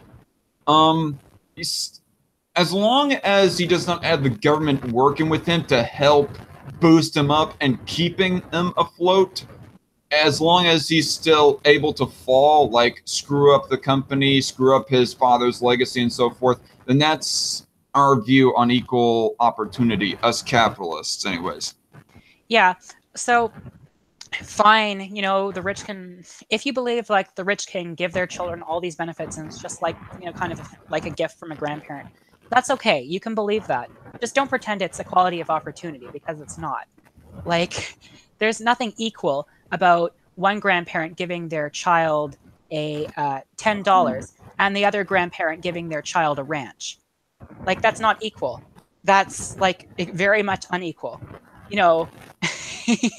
Okay, I mean, I think we're having a little bit of misunderstanding of terms here, because when you have a society have an equal opportunity, you're not going to have like an equal amount of individual opportunities. Like, say, for example, I have the opportunity to take my welding skill to a welding job, but say somebody on down the road, he does not have quite that same skill, and his only opportunity is to become like a disher because the guy is a dumbass and did not go to trade school or anything. We're going to have different like physical opportunities and so forth, but I think what the term of equal opportunity or equality of opportunity is supposed to be that we all have equal liberty to pursue our dreams and so on and so forth. The question is, how are you going to manifest your own opportunities as they come to you, and your own skills and so on and so forth? Yeah, it's just that not everyone does have an equal opportunity to have their dreams. A wealthy heir to a huge company will have much more opportunity to pursue his dreams than a poor guy growing up in Chicago. Like, that's not equality of opportunity. You know, sure. You're saying the same thing that I tried to address. Yeah, it seems like we just have a very different understanding of equality of opportunity. I see equality of opportunity as everyone starts off, like, if you want equality of opportunity, everyone has to start off on a somewhat level playing field. Like, it's impossible for everyone to have the same capabilities. Like, some people just naturally have better capabilities, but everyone starts off at a level playing field. No one gets these special privileges, like say just getting a job because their dad is the head of the company, or no one gets a place in Yale because their parents went to Yale and so the standards are lower. Like, that's equality of opportunity. Equality of opportunity, at least how I see it. You see it as everyone should be free to go into any occupation you wish, which is very much against, like, say, Voltaire's idea that women should not be able to go into politics. Okay, well, that's kind of a tangent. I mean, let's ignore Voltaire right now. Yeah. But you go talking about a level playing field. I mean, if a person is taller than a short person, but they're playing on the same equal flat area or field, say playing football or basketball or whatever, that's like a level playing field. But the rich person is basically the taller person, whereas the person who is born poor is like a shorter person. But you have to like work to improve yourself, just like the shorter person has to work to improve himself, his own skills in playing basketball or football. Has to work to try and gain more muscle and maybe even try and get taller. I mean, I do not know what the science. I mean, I might be using a bit of a false equivalency, but because I do not know what scientific biological ways there is to try and improve your height in the same way of improving your muscle. But okay. Stephanie just keeps strawmanning me. I'm getting tired of Stephanie. Let anyone be a doctor because of Mo wants. Where did I ever say something like that? And over here, giving to the workers, you'll also have ownership from your company. It's the same thing. You own part of what you work for instead of being an employee. That's how it's related, deductive reasoning. But at the same time, I'm not employed by a company. So I don't know what you're going on, Stephanie. You're just saying these things that aren't my arguments and are completely wrong. And Stephanie, I would just recommend that you take a chill pill, calm down, and say little to nothing, probably. I mean, I asked you earlier to try and be fair to my guests, but it seems that you're I don't work for YouTube. I have a YouTube channel, not as professional career. Fuck? I'm a student, Stephanie. I'm like 17. What is this? I don't know what they mean by work for YouTube, as in they get money from YouTube, or I don't. Part of the YouTube staff. I mean, that's not neither of those two are the cases for either of us, Stephanie. I don't work for YouTube staff. I don't get money from YouTube. She doesn't work for YouTube staff. She doesn't get money from YouTube. So you're being ridiculous. And she did, in fact, say, let anyone go into any job they want. Yeah, if they have the skills, if they train for it, let anyone from a poor background who works and studies at school go into the job they want, rather than, say, preventing women or people from going into a job they want because of, like, their race or their sex. Once again, completely unfair interpretation of what I say. Like, so back onto the whole level playing field thing, what I would think would be a more appropriate interpretation of it being like an uneven playing field is if like the government was to artificially boost up the rich person to have a higher advantage than the poor person. Just like a similar example, if we were to transfer this to sports, would be if, like, say, for example, the people build the field so that there is, like, one area of the field that is higher up than the other end of the field, whereas one team, they'll be fighting literally an uphill battle, whereas the other team will be fighting a downhill battle, you know, of sports.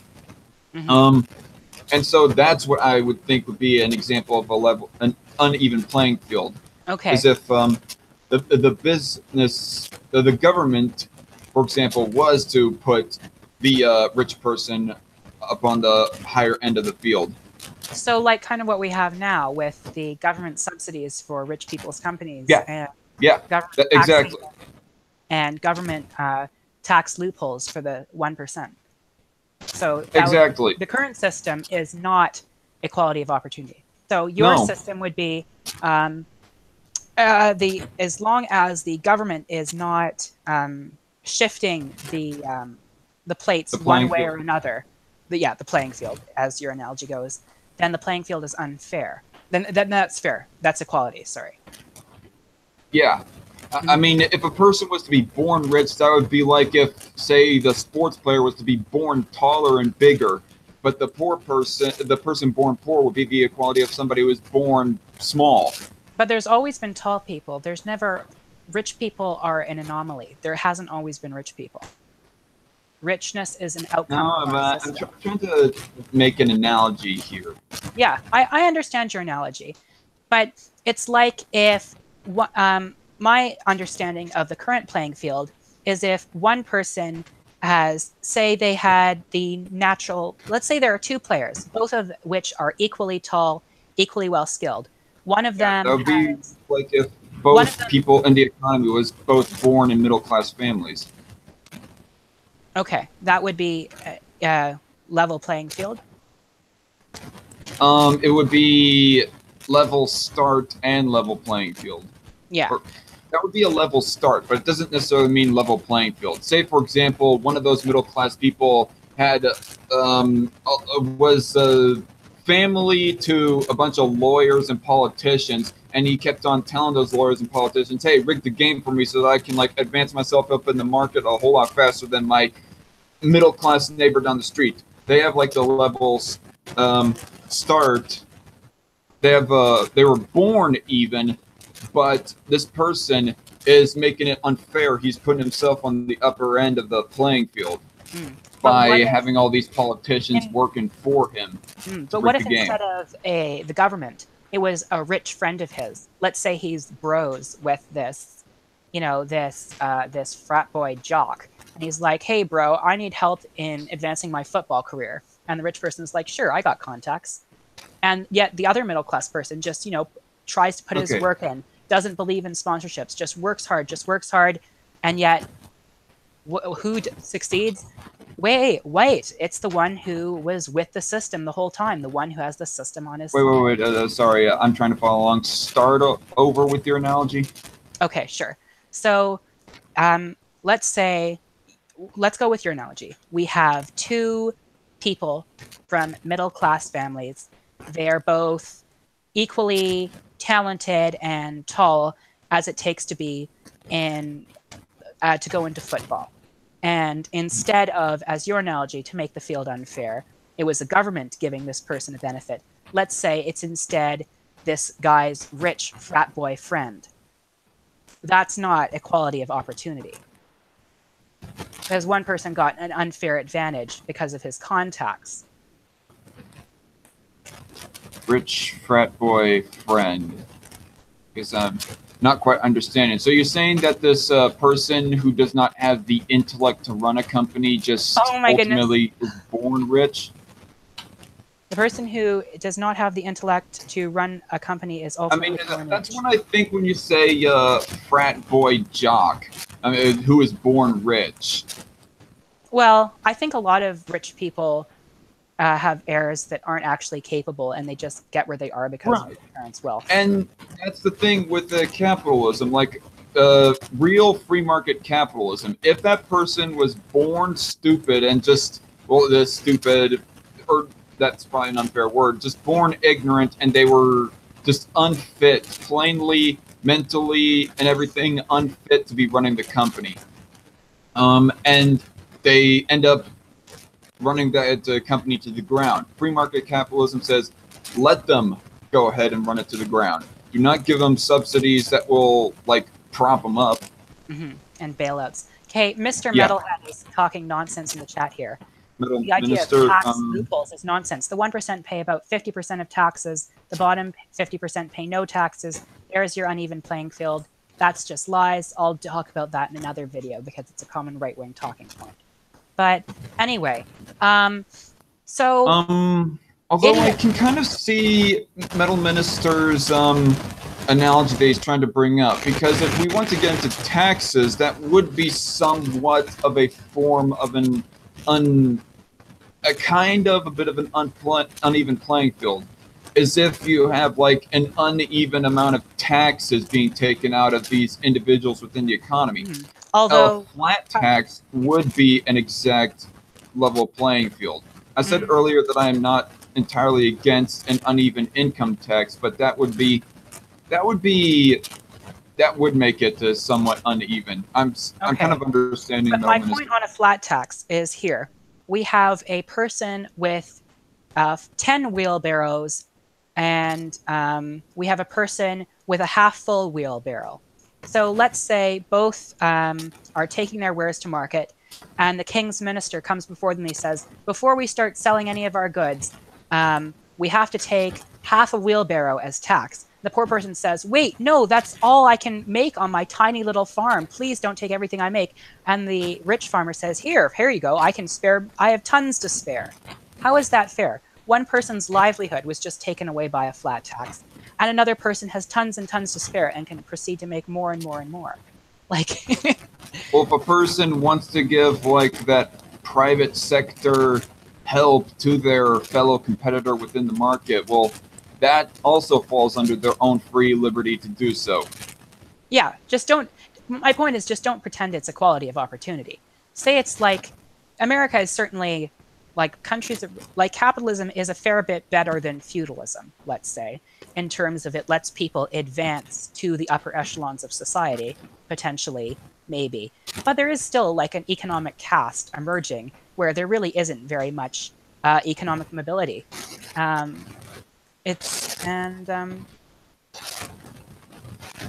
offense, but that analogy holds no water. It's completely incoherent. I think he's talking to you or to me. about the I two can't. farmers bringing what they were able to grow on their separate fields. One who has a small field and was able to produce half a wheelbarrow full of wheat, and the other who has acres upon acres of land and thus was able to produce 10 wheelbarrows full of wheat. And they both take those wheelbarrows to the market. And the king's minister says, I need to take half a wheelbarrow full of the wheat as tribute for the king. That's your tax. That is essentially a flat tax. You know, it's the same percentage. It's just some Right. people can't spare 10%. Like, that's all they have. Although, to be fair, my argument was more against the analogy I had was more about poll taxes. So I think it would be more Poll like, taxes? You mean like for voting? no, poll tax, what it does is it means that it's the same amount. Everyone has to pay $100 in tax. Margaret Thatcher tried to enact one, but that's what got her kicked out of office.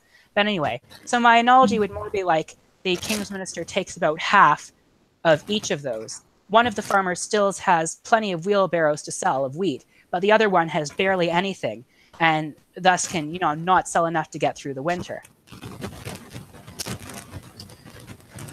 Okay, I mean, I think I'm running out of steam regarding the whole capitalism and economics discussion, and plus, it's Something else. what? Sorry. Yeah, Eternal Vanguard is saying in the chat. I always thought flat tax and everyone pays the same percent of their earnings rather than the same amount. Yeah, that's why the analogy I originally gave was a bit flawed. It was more against poll taxes. Okay. The separate one where it's about half makes a bit more sense. Anyway, I did say let's that I move wanted on to to keep something this. else. We have like 9 minutes left. I did say that I wanted to keep it down to 2 hours, but it doesn't have to be exactly 2 hours. But so, Yeah. okay. Sorry. Any questions in the chat? I'll probably address after we quickly address this. Sure. This question. You said some interesting things regarding abortion. This is a topic that I hold very near and dear to my heart, honestly. I've been a long time passionate anti-abortionist, and you said something along the lines to S-Man Speaks. This is something that I disagree with the left more on. Okay. So, Like, explain your abortion beliefs. I believe that it's the woman's choice whether she wants to have an abortion or not. And that there shouldn't be any state regulation preventing her from having an abortion. Personally, I want to have as many kids as possible. I mean, like, it's going to be very expensive for me to get a womb.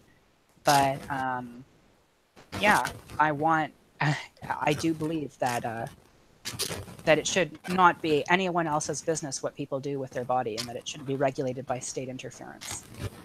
Late terms?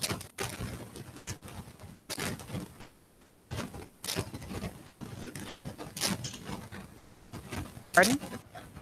Late terms? What about late-term abortions? Oh, late-term abortions. Like, say, a 35-week, pretty much fully developed fetus that can survive outside the womb, but is not ultimately outside the womb just yet. Should she be allowed to terminate that? Okay. I mean, you can make the case that in most of the case here in the Western world that it is illegal, but that's not what I'm asking. What I'm asking is, do you believe in allowing that to happen? So, first of all, that's only about 1.4 of abortions occur past 21 weeks, and it's in the trimester, so the 29th week, where the fetus, can actually start to feel pain. I know it's like statistically low, but are you for legally allowing late-term abortions? Late-term abortions tend to happen because of one of 5 protiles. They were raising a child alone, were depressed or using illicit substances, were in conflict with a male partner or experiencing domestic violence, had trouble deciding and had access problems, or were young and nuliparious. So, this doesn't necessarily answer my question, though. No, but it does give an interesting insight into why women seek third-term abortions. Personally, I would, if I was to have an abortion, I would do everything in my power to make sure it didn't happen in the third term, because I don't believe in causing pain. But that's my personal morality. And, I believe that the fetus that you should probably, when that happens, anesthesia should be supplied to the fetus. The fetus should not feel any pain. And then the abortion should be allowed to happen. because it's not, I can't in good conscience force someone to endure something as painful as pregnancy control their body rather than let to impose my personal morality upon another person and cause them to feel such extreme amounts of pain. I can't do that to another human being. You're for allowing late terms. Late-term abortion? Yeah, I mean, it's not ideal, and I think everything should be done to prevent that, like providing properly funded public abortions, like not like public in front of the square, but like publicly funded, so that poor women can actually get access before that. I do want to like extremely limit it, and I want the fetus to have like it should be. You can't do it without anesthesia. I limit it. You mean in private endeavors or legally limited? I mean, when it comes to late-term, third trimester abortions, I think that everything that the government can do to make sure that a woman can do it before then should happen, and that so that I believe in a properly funded public healthcare system, so that any woman who needs an abortion can have one free of charge, and that she can and that everyone should be made aware of these services. So the situation of abortion in the third trimester happens extremely rarely. And I believe that you can't perform the abortion. This has to be law, that you can't perform a third-term abortion without providing anesthesia for the fetus. Well, I think that just because you apply anesthesia to somebody doesn't mean that it is legally or morally all right to kill them. I mean, the way that I look at abortion is I look at it as a right to life kind of situation. I mean, when somebody says right to life, the way that I view the whole right to life instance is that you are not allowed to kill somebody else. But, okay. There's a difference between allowing somebody to die and killing somebody yourself. Because if, like, say, for example, you just are driving by and there is, like, a homeless person on the side of the street who you may or may not know is going to die, say, by tomorrow or something. You just pass by them. That would be kind of more or less allowing to die, but it doesn't necessarily mean that you are breaking their right to live. But in the case of abortion, you are like actively yourself, or in this case, hiring somebody else to kill you, or to kill another individual. And this is probably gets into more of the case as to why that most pro-lifers believe that women are almost as much of victims as the fetuses, but it's more the abortion surgeons that we all have a problem against, because they're the ones that are actually actively taking the act of taking away the right to life from that said, from the unborn baby. And the way that I judge of when that viability should be for the right to life is when that their brain is developed and starts developing around 7 weeks. That's what I believe that the cap should be, like or it's almost 2 months at least. Almost 2 months of finding out whether or not that you are pregnant. And if before their brain is fully developed, and you decide that to have an abortion, I cannot make the legal case against the person like taking an abortion at that point, because the reason why I reconcile this, how I rationalize it, of why people should be legally allowed to abort before 7 weeks, is because there is no brain waves detected. I look at that in the same way of if you have somebody who's brain dead. In other words, you keep their heart beating, you keep their lungs moving and breathing and whatnot, but there's no brain activity detected up there. But in the case of somebody who's brain dead, the jurisdiction of whether to pull the plug, of whether to terminate that life, if you can even consider it that, falls on the closest kin of that person. And that's the same way that I look at abortions or fetuses before 7 weeks. I mean, it's nice to know that you have your own personal moral compass regarding abortion, But ultimately, it seems inconsistent to me that we legally allow this type of murder, like, say, before they reach outside the womb, before they are like 24 weeks along. Here in the United States, at least, I do not know what the extent of abortion laws are in Canada, but it seems legally inconsistent that we allow abortions within the time frame of 7 to 24 weeks, but we legally don't allow murder outside.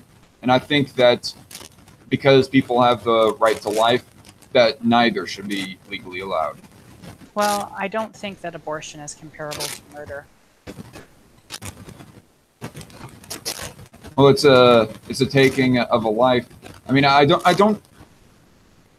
don't try to out and out say, yeah, abortion is murder nowadays. I mean, I still have that belief within my heart and head, but I do not espouse that to try and guilt trip my opposition when I'm debating abortion.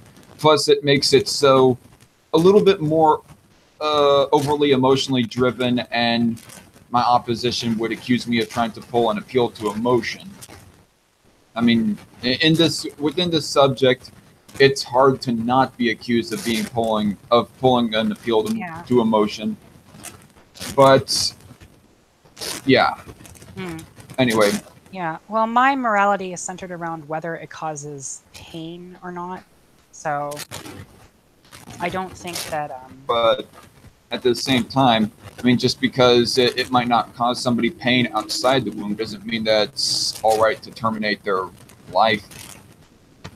It's not all right to terminate their life because they haven't been born yet. They're not a person yet. They haven't, the woman has not had to go through the extremely painful and torturous experience of a pregnancy, and has not yet given up, has not yet produced a baby, where then I begin to consider the baby worthy of protection rather than when they're in the womb.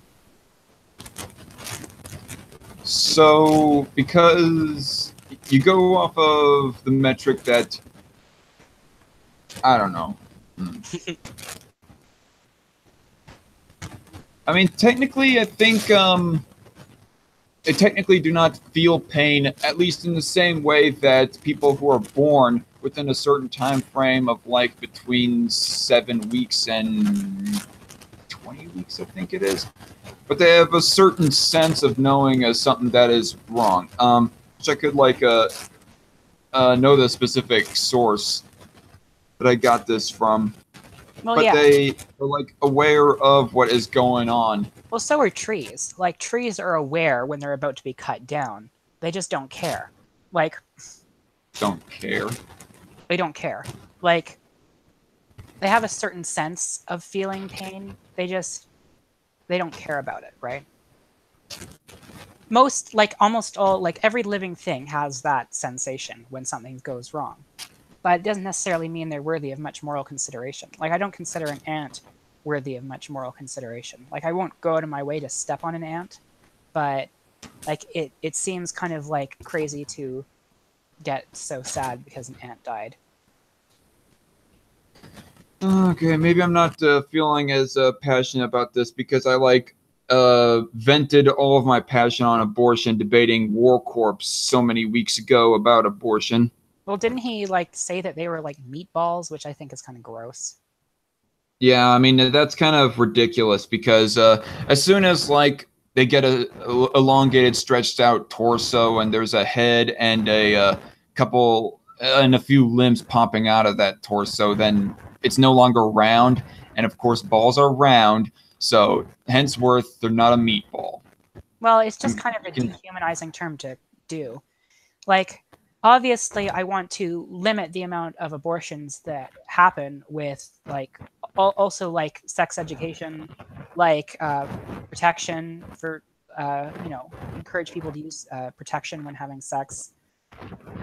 That's what I'm fine with. I mean, what I am mostly concerned is the violation of the right to life. And yeah, I mean, I don't to me, and I think it's somewhat immoral to force someone to have a pregnancy that they don't want to have because it is so painful. I know very well how painful a pregnancy is because my mother was in such pain when she was giving birth. Right. And it does make me like think twice. But ultimately, like, it's not at the fault of, say, of the unborn baby that the mother will have to bear them for, like, say, 9 months or something like that. But ultimately, say, for example, if the sex was consensual, I mean, Yeah. is it still... But they inadvertently ended up mistakenly getting pregnant, but they still don't want the baby. I mean, it's bad. Like, if I can't imagine me being in that situation, being like, knowing that I'm about to be pregnant, being like, ugh, a baby. I hate babies. They're disgusting. I don't feel that way. Like, obviously, I want to have, I'm trying to save up as much as I can to get a womb so I can have children, so I can love them and care for them. And I can't really think of many circumstances that I would want an abortion unless, like, it endangered my life or, like, the baby would just die or something.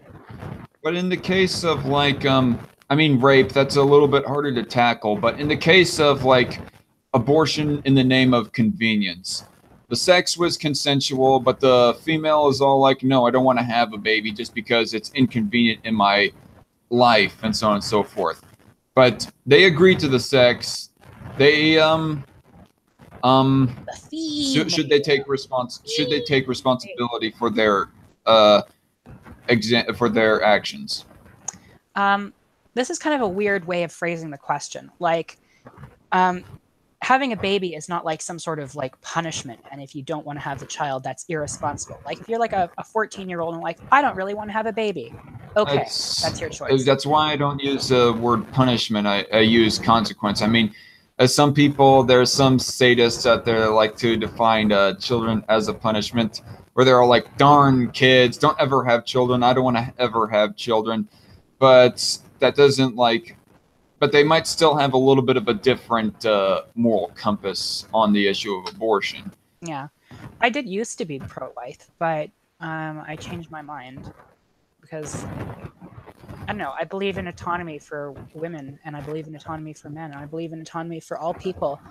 I believe in bodily autonomy as well. Like, if you want to get, like, implants or syringes, you want to change your body to look something similar to a cat or a reptile, that is your prerogative. But in the case of abortion, there are like two parties involved. That's my concern.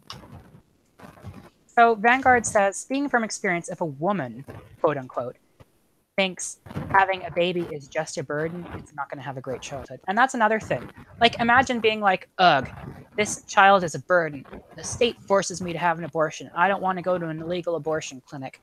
So I'm just going to have this stupid child, pass it off on my parents. Ugh, what a waste. I hate that baby. It made me go through 9 months of hell and a painful pregnancy. Like, that's not fair, of course, on the child. There would be, at the same time, does the child, I mean, this seems like a ridiculous question, but at the same time, does the child want to die? Because if ultimately the child doesn't want to die, but is still unwanted by their parents, but that doesn't affect their desire to want to live, then we should leave it up to them as to whether they want to live or not. But infants don't really, like, a baby in the womb doesn't have the capability to know if it wants to live or not. Like, it just is a thing. It just exists. And it's just kind of living and growing. It doesn't really understand anything. It doesn't have that self-awareness yet to make that decision, which is why. Well, it doesn't have the mental capacity to have any comprehension of what life is. I mean, if they go thinking that they want to live, they aren't going to think the exact words of "I want to live," "I want to exist," and so on and so forth. But when I go seeing sonograms or ultrasounds and whatnot of them, like having reflexes towards anything foreign that goes invading the womb, I go thinking to myself that to a certain extent they do want to live. Well, I mean, it's more the case that they're responding to a stimuli. Like, perhaps. Like a I mean, dragonfly, if you put a torch near a dragonfly, it will fly away. Doesn't necessarily mean it's much worthy of moral consideration. But like, I mean, ideally, abortion would just not happen as much as possible, and that's why I want to limit it as much as possible. All right. I mean, I think I'm going to like end the conversation on abortion right there. But I want to see what all is in the chat. What all we want to address. Well, Eternal Vanguard. I had to take the front of my desk fan off because I need to spin it manually for it to start. That's the Overwatch logo.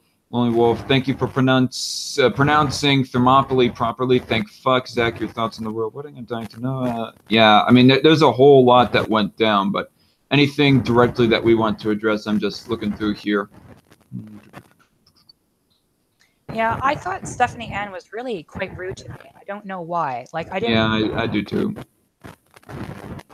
I mean, maybe it's just one of those reactionaries towards people who have a different belief. One of those type of liberalism is a mental disorder type of people that leave those comments in the comment section. I find it cringy in the other way too. Like, if you're too stupid to be conservatism able is to a mental disorder. Like, that's ridiculous. Like, obviously, you have no ability to talk to the other side. You have no understanding of logic or anything. You just think everyone who thinks different from you is like mentally ill. Like, congratulations, you're an idiot.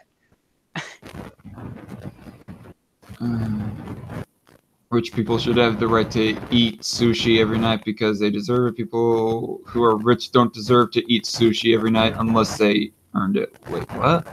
Brandon Paget, I don't know.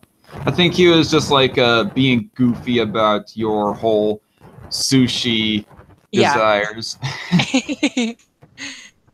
Yeah. I meant to say people who aren't rich don't deserve to eat sushi every night. Well, you don't have to be rich to eat sushi every night. That's not even what I was saying. Like, I don't believe that everyone who deserves to eat sushi every night. I just saying that was the one thing I like about rich. Like, that's the only thing I would want to be. The only thing I would like about being rich is that I'd be able to buy any dress I want, buy any jewelry I want, and eat sushi every night. And also, like, buy books I want. That would be nice. Those 4 things would be nice. But aside from that, no, I can't really think of wanting to be like a Jeff Bezos. Splitting their workers. Just treating them like... From what I've heard from her, she's as communist as conservatarian is. Okay, it's like Vanguard is equivalating you and I when it comes to economics. It seems silly. No, he's just saying that, like, I have, like, my belief system is so far removed from, like, the Stalinism that that I'm being, like, strawmanned as, that it's just ridiculous to compare us. Like, it would be as ridiculous to call you a communist as it would to call me a communist. Oh, I see. Vanguard is saying that after Stephanie's first comment of saying that you're a commie, geez, so since she has nothing, she doesn't want others to have it. Let's confiscate their business that they worked hard to create. Well, we already addressed that later after she made that comment. So, Stephanie, fuck you.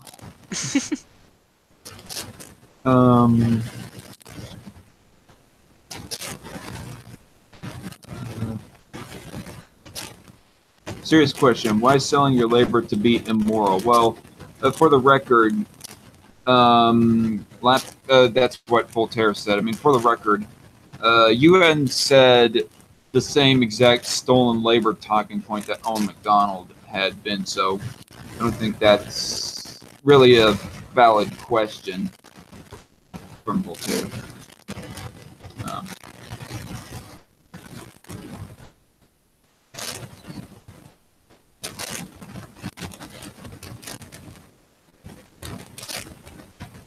Okay, and there's a comment in the chat from Stephanie trying to rationalize her her reactionaryism and strawmen.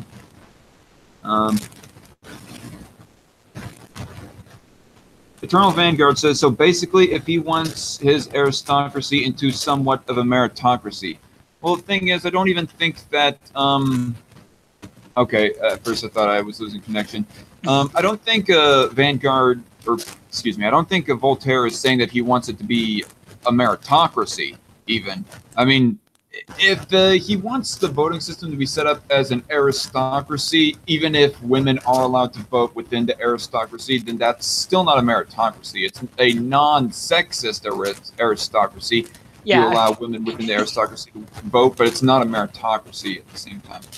Or maybe he's trying to say, so basically, only private property owners can vote.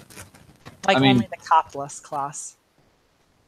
Which, like, obviously I'm going to disagree with him, but... Also, stop calling me a fascist. Well, honestly, No, Voltaire, it's kind of hard for me to defend you on the whole fascist accusations when you go still holding the position of sexist voting. I mean, that's the prime thing for me. I would say. Yeah, to me it was the whole, like, he denied it on your stream, but he says it so much privately about his, like, whole, I agree with fascists on the cultural issues, and that the Jews are a subversive influence. Equality of opportunity is a myth. That's partially true. Yeah, and Igon saying that maybe it's like a clumsy terminology to try and define what free market capitalists want exactly, but anyway. A pure white wife with a low IQ to carry on the master race, Vanguard says.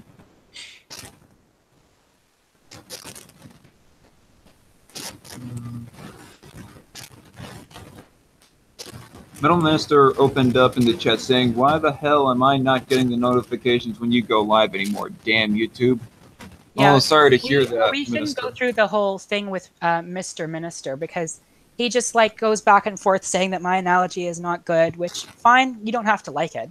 But I was right about the poll tax. And I'll prove it in the comment section that Margaret Thatcher did try to pass a law called the poll tax that that was basically just everyone pays the same amount. Like, everyone pays $100.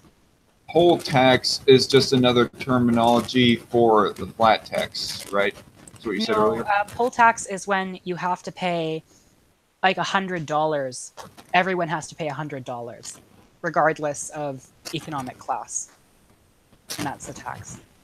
That kind of does sound like a form of flat tax, because the idea that some conservatives have a flat tax is that everybody. Oh wait, no. I know. Okay, no, that makes sense. A flat tax is. I'm seeing the difference between a flat tax and a poll tax now. Poll tax means that everybody pays the same exact raw amount, but a flat tax is people say that pay the same exact percentage rate of their income. Like, for example, somebody who makes $1 million versus somebody who makes 10,000. The person and the flat tax is 10%. The millionaire will only have to pay like 100,000, or no, 100,000, whereas the rich person will have to pay 1,000. Never mind, I get what you're saying. Yeah. Yes, it is equal. I can even prove it. Like, the Oxford Dictionary even, like, you just have to go into, like, it's not that hard. But anyway, after the video is done, I'll post the thing about the poll tax. You don't have to prove it. I'm grasping the idea of what a poll tax is versus what is a flat tax. Yeah. And I'm sorry, I kind of got a bit confused there with the analogies. Like, we can talk about flat tax versus progressive taxation another time if you'd like. Right. Well, the thing is, there's a difference between a progressive tax and a flat tax. A flat tax would mean that everybody pays the same exact rate, like 10% for everybody. Progressive tax would be something, for example, like rich people pay 27%, middle class people pay 15%, and poor people pay 5%, for example. That would be a progressive tax. Mm-hmm. You know, I ought to interview Cult of Ham again, and maybe even Vanguard, ask him about his positions, because it's kind of hard for me to nail exactly what Vanguard's positions are. He says it in the chat. He's pro capitalism, well, yeah. a strong welfare state, So he kind of sounds like Call of Ham to me. Like he would Oh, a definitely little. be on the progressive side in the United States. Cold of Man doesn't even like to call himself a progressive, just for the record. Yeah, but even if he doesn't call himself a progressive, it's obvious by his position he holds. Maybe not on like Black Lives Matter and that sort of thing, on like cultural issues, but definitely on economic. I'd say he's firmly in the Bernie camp. Perhaps. I mean, and for the record, I find Bernie Sanders. I like him a little bit better than Hillary Clinton, not because I agree with his positions more, but because he's at least principled and stands for his said principles. I mean, I think of Hillary Clinton to be like a non-principled centrist. Like, she'll just flake her beliefs to be whatever according to the political climate.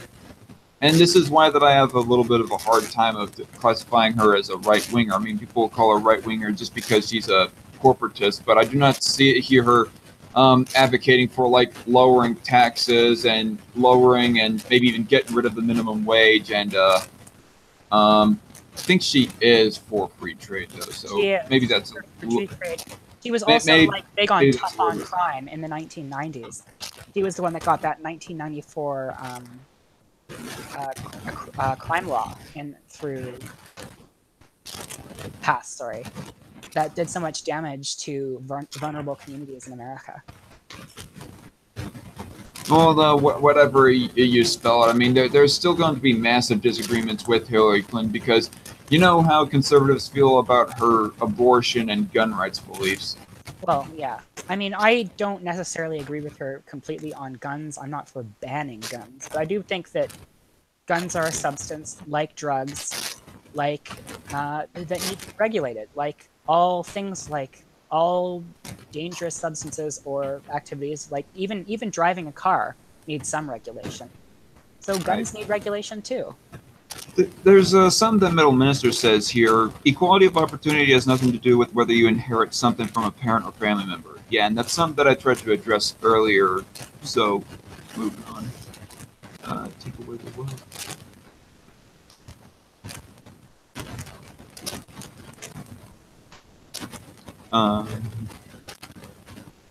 Okay.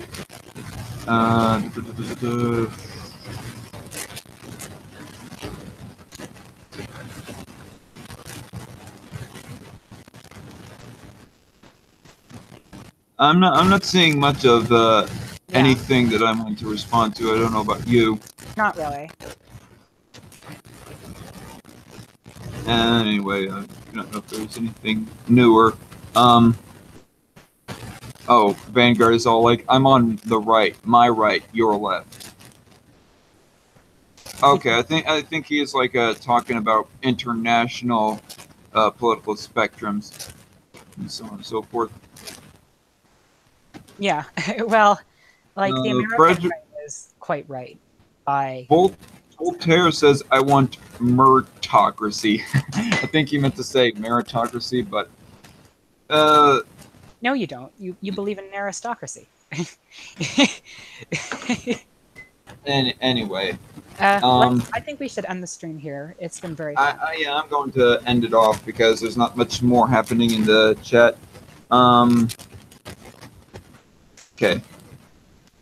Anyway, for all of you who have tuned in, and I would like to thank Lapis a lot for talking about this. I mean, the whole Lawrence Southern thing was bugging me a bit. And also, you said this on air, but yeah, apologized for the little bit of a smear, and I forgave, and so now we're cool. I mean, this is what we said like before we went on air. Yeah. But I just thought we should like get it out of the way before like we started talking, because otherwise it'd be kind of like an elephant in the room.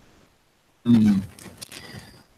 So anyway, we talked about Lawrence Southern, whether or not she was a terrorist. We talked a lot about social issues and identitarian politics, and Richard Spencer, Sargon of Akkad, and a whole lot of other skeptic stuff. Talked about economics, a little bit about abortion, although abortion was a little bit less passionate than the other topics.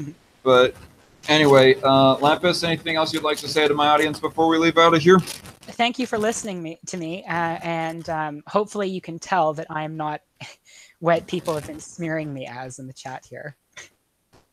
No. I definitely respect you. I find you far, far more tolerable than I see out of Owen McDonald and his.